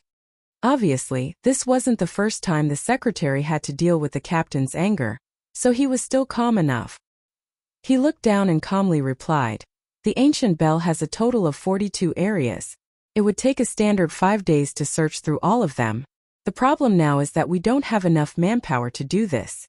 The most important thing is that the spaceship is too crowded right now, so we can't do this with great fanfare. The spaceship's central control system has been able to confirm the Miss safety these days, and she is indeed on the spaceship, so Captain, please don't worry too much." Without waiting for the captain to continue to be angry, the secretary immediately suggested, "If we request the Bureau of Proclamation to help locate her, I believe that it will take at most 3 minutes to find the Miss's whereabouts." The captain was silent. He had too many reasons not to let the people in the Federation know about the Miss's disappearance, because this matter would cause too much trouble. The spaceship's central control system had been able to confirm the Miss safety, so in addition to his anger and anxiety, he still maintained a little calmness and didn't blindly and confusedly submit an emergency request to the Bureau of Proclamation. The captain sighed and rubbed his slightly sore cheeks. He then closed his eyes and began to think. There were a total of 3 missions on the ancient clock. The first one was the friendly exchange mission between the West Woods region and the East Woods region. The second was to secretly transport the 4th Military Region Special Mecha Team to carry out the 4427 plan. The third was to send the young mistress to school on the capital planet. In the original plan, the Special Mecha Team that carried out the second mission had another mission, which was to be responsible for the lady's safety. However, the people from the Westwoods didn't expect that the target of Plan 4427, the traitorous mechanic, would be so powerful. In the end, it forced the ancient clock to expend a lot of energy, and at the same time it also made the 4th Military Region pay a price. The mecha team led by Colonel Lake had been affected by the shockwave, and all of them had been heavily injured. Although none of them had died over the past few days, a few of them had fallen into a coma, and a few of them had been vomiting non-stop. It was precisely because of this unexpected situation that there was a huge loophole in the young lady's safety protection. After the young lady went missing, the Westwoods did not have enough manpower to search for her. The fat captain opened his eyes and said angrily, "What about the student soldiers in the delegation? There hasn't been any news at all these days. Did they grow up eating shit?" There were too many people on the spaceship, and the Westwoods didn't know who could be a spy from the Investigation Bureau or an outpost from the Bureau of Proclamation. They couldn't even confirm if there were any special agents from the Special Task Force. If they wanted to quietly find the young lady, they could only trust people from the Westwoods. Coincidentally, in the delegation that visited the Westwoods region, there was a group of students from the Westwoods Military Academy, so this serious task was given to them. However, the surveillance footage of the day the young lady went missing had been reviewed many times. The people from the Ancient Clock Company confirmed that the young lady did not leave the second floor, so the scope of the search had been limited to the upper floor. Those military academy students, who were regarded as geniuses, were like spiders with limited movement routes in a spider's web. How could they find the target who had already climbed to another tree? The secretary glanced at him, thinking that the captain and himself were both from the Westwoods Military Academy. Those 18 or 19-year-old officers should be considered their juniors. How could he have the heart to say something like growing up eating shit? He lowered his head and said, "I keep feeling that we missed something." Then expand the scope of the search. A trace of irritation flashed in the fat captain's eyes. "Go down and look, just remember not to alarm too many people. Don't let those unrelated know." As he was talking, the spaceship's communicator suddenly lit up, and a silent and cold middle-aged face appeared on the light screen. The secretary immediately stood at attention and saluted the middle-aged man on the light screen, then left the command cabin. The fat captain also stood up immediately. Although he knew that the interstellar communication had a very long delay, he still saluted meticulously and said loudly, reporting to the commander, "There is still no news. We can only confirm that she is safe." Then he immediately lowered his head and said with great shame and pain, "Boss, the fat man deserves to die." This time the communication had not been time-corrected or tuned. The middle-aged general on the other end of the light screen spoke a few minutes ago, and was not directed at the captain. "Keep looking. Firework is very naughty, but Firework is smarter than you people think. So don't worry too much about her. Just remember one thing, Firework must go to school in the capital. As for the news of her disappearance this time, strictly prohibit it from being leaked. I don't want those skinny old members of the management committee to make an issue out of this matter, and say that our 4th military region is looking for excuses to delay the investigation." "Yes, boss." The captain's heart was really full of shame. The hands by his side clenched tightly, thinking to himself that if he really did find the young miss, he would definitely see who dared to help her and find food for her every day. When the time came, he would definitely tear that person to pieces. Right at this moment, the spaceship's central control computer emitted a cold voice again. "Abnormal power output in Area 38. Abnormal ground stress. Suspected to be an internal impact." At this time, Sulu did not feel like he was being torn to pieces.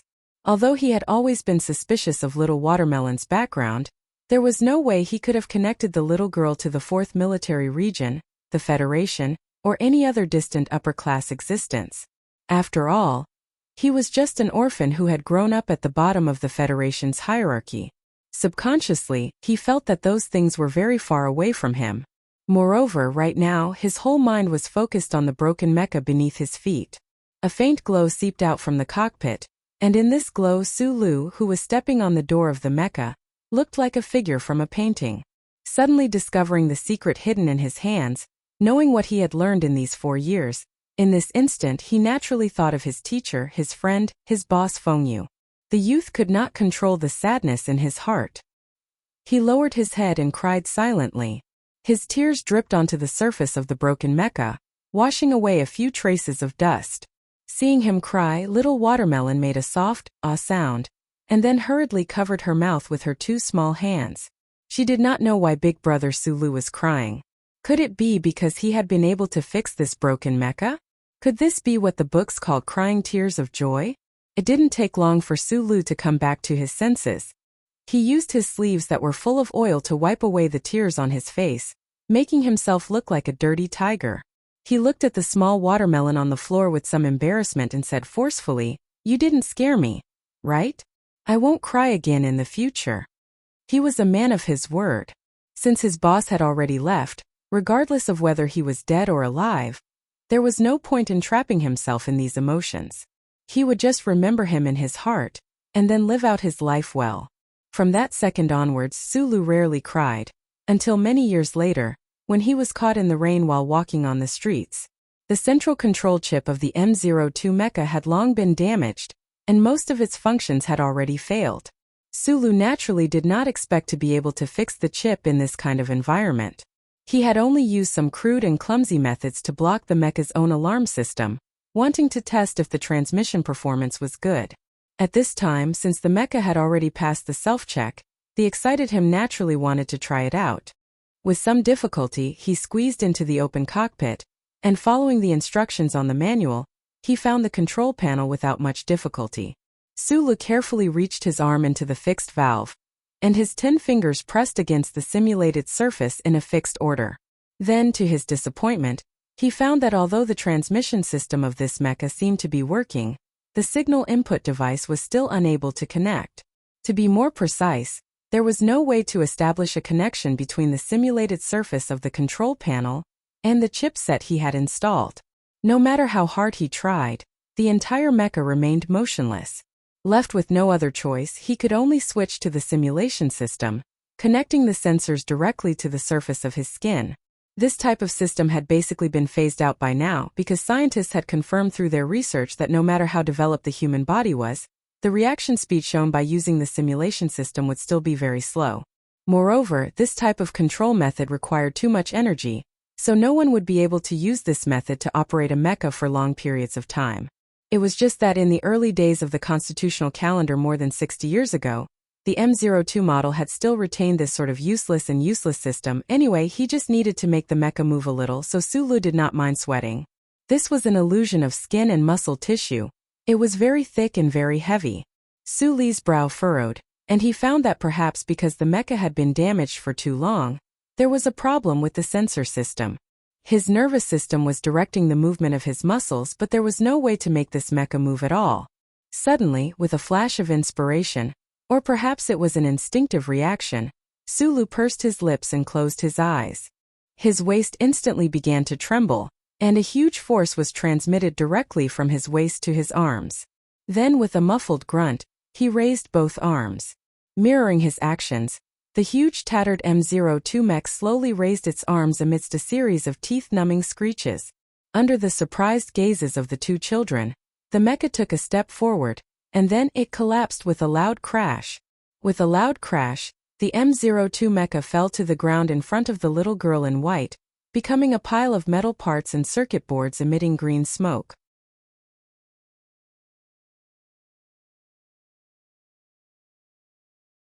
Chapter 40. A loud noise came from Area 38 at the back of the commercial spaceship Ancient Clock. After a while, the ashen-faced Sulu finally crawled out of the pile of metal components and electrical circuit boards. The youth stupidly stepped on a piece of the mecha's front armor, and stood there in a daze for a long time. Only then did he remember to use his hands to feel around his body. After confirming that he had not been hit by the heavy mecha fragments, and that there were no serious wounds on his body other than some scratches, he finally let out a sigh of relief.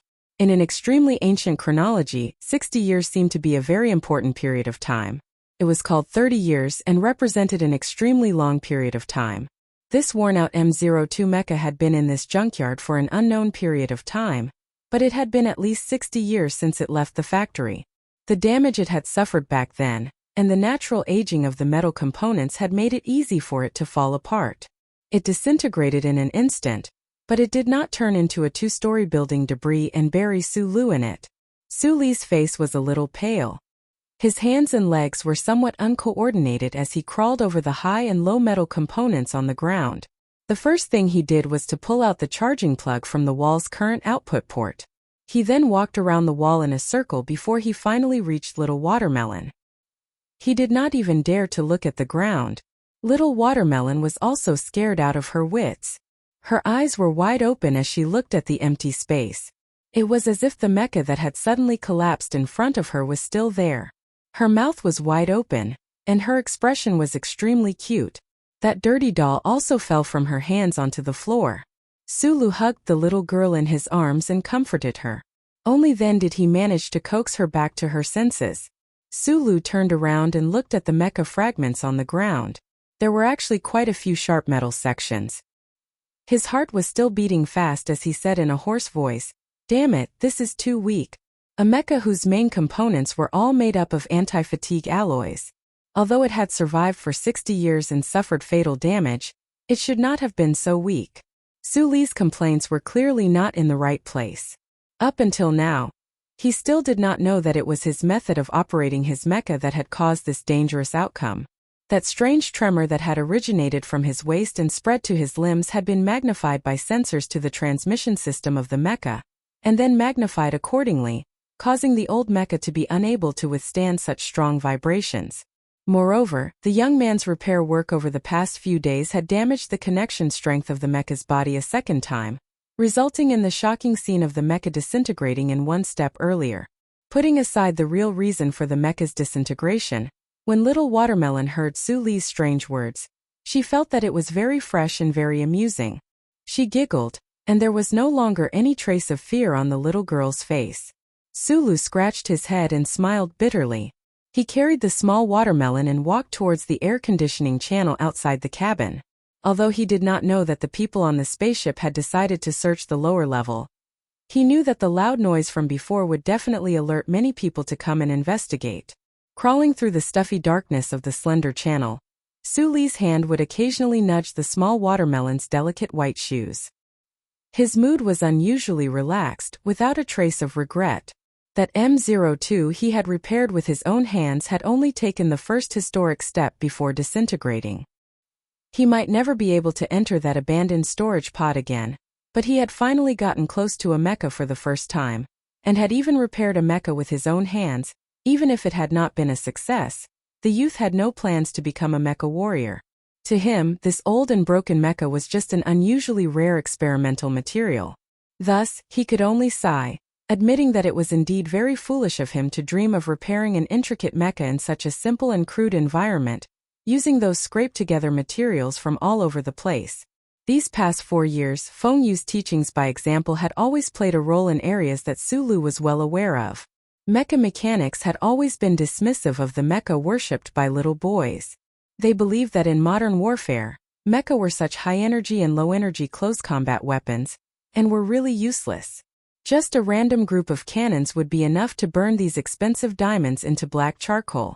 Other than those large-scale leaping special forces operations, mecha were just decorations. Although in these past few years, Sulu had never admitted this in front of Uncle Feng, he had subconsciously accepted this concept. Except, mecha were really cool. Half a minute after the ceiling panel on the ceiling had been replaced, a flurry of noisy and frantic footsteps arrived at Area 38 behind the spaceship. The sound of cabin doors opening rang out one after another. Finally, the storage compartment that stored the old mecha, and even more abandoned metal parts, was opened. More than 10 young men wearing light brown officer uniforms hurried in. With one glance, they discovered that the loud noise had come from here, and also discovered the strangeness of this room. The gloomy-faced captain and his personal secretary parted the crowd and walked in. The captain walked to the mecha fragments strewn all over the floor, and with his hands behind his back, swept a few glances over them. Then he walked to the other side of the crowd, bent down with some difficulty, and picked up the dirty doll on the floor. Miss was here just now. The captain's expression was even more gloomy than before. The secretary glanced at him and lowered his head. He did not blame his superior at this inappropriate time, nor did he pay attention to the abnormal current output alarm of the central control computer just now. The plump captain walked around the mecha fragments with his fat body, picking up a metal plate or a circuit board that was still smoking from time to time. His expression grew heavier and heavier, and without turning his head, he ordered, "The search direction is on the next floor. Focus on Area 33 to Area 42. Pull up all the videos from the past few days, see which areas the pipes here lead to, and find the most suspicious ones." The captain looked up at the entrances of the pipes not far away. His brows furrowed tightly and said, "Separate the stun batons and guns, and use the fastest time to find the miss. The officers in brown uniforms were all exchange students from the Westwoods Military Academy. To be able to represent the first-rate Westwoods Military Academy on a visit to Donglin, they were naturally the best of the best in the academy, and were also the focus of the 4th Military Region's training. After hearing this, they very sensitively sensed the strangeness. Just looking for a 6-year-old girl, did they need to take the risk of equipping the ship with guns? But none of them dared to have the slightest doubt about the captain's orders. They just suppressed their excitement and uneasiness, looked at each other, and walked out of the cabin door to begin preparing for the search. "Why do you need guns?" The secretary walked to the captain's side and asked in a low voice. He knew that the captain must have discovered something very important, otherwise he would not be so nervous. The captain's gaze lowered, staring at the mecha fragments and some strange components on the floor, and said, "This broken mecha has been here for so many years I've forgotten. That person actually tried to repair it. Mineral star walking car, self-propelled cannon, and even a fucking self-propelled sweeper." The captain's tone was full of anger and mockery, but more than that, it was a feeling of absurdity. He actually wanted to use these things to repair a mecha? If this person dares to have such an idea, then he is either a genius or a madman. Maybe that person is a madman deep down, but this mecha clearly moved and then fell apart. Although he failed, you have to admit that he is a genius. The captain's eyes stared at the secretary like an eagle. A crazy genius is kidnapping our miss right now. Not to mention guns. Even if you want me to connect to the central computer of the Bureau of Proclamation right now, I am willing. Although the juniors in the military academy grew up eating shit, I still trust their abilities. I don't think they are stupid enough to shoot around without looking at the environment. The captain's eyes gradually became anxious. "I'm just thinking, who is the person who can kidnap the miss right under our noses? Is it a spy from the Empire, or someone from the anti-government army?" The anti-government army has been disbanded for many years. They have been non-violent and non-cooperative all these years, so it shouldn't be them. The secretary was worried, but still eliminated the target. The captain said sternly, "Have you been brainwashed by those people? How could someone from the Empire get on our Westwood ship? How would those refugees from Bermuda dare to enter the territory of the Federation? Other than the anti-government army, who else would keep provoking the relationship between the 4th Military Region and the Federation?" It turned out that the fat captain's worrisome judgment was a misunderstanding or a mistake. A person's vision always had blind spots, and a search job would also have blind spots. That was why the people on the ancient clock couldn't find the little girl for so many days.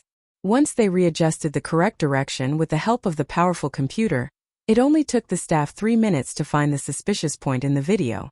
A picture taken through the surveillance camera was enlarged and sent to the captain.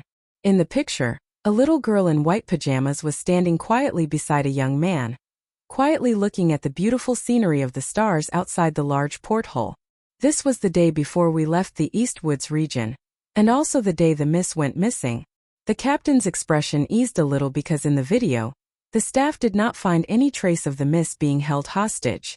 "Find this young man, find the miss." Soon all kinds of information were sent back. Once the target was confirmed, the ancient clock, which had a strong military background in the Westwoods, responded quickly. It really had the style of a field army. At that time, Sulu and Little Watermelon had just taken a shower in the room. He was wrapping the little girl's shaking head with a snow-white towel and preparing to dry her hair. Suddenly, he found that the door of the room was silently opened. More than a dozen black and extremely cold muzzles were pointed at his head.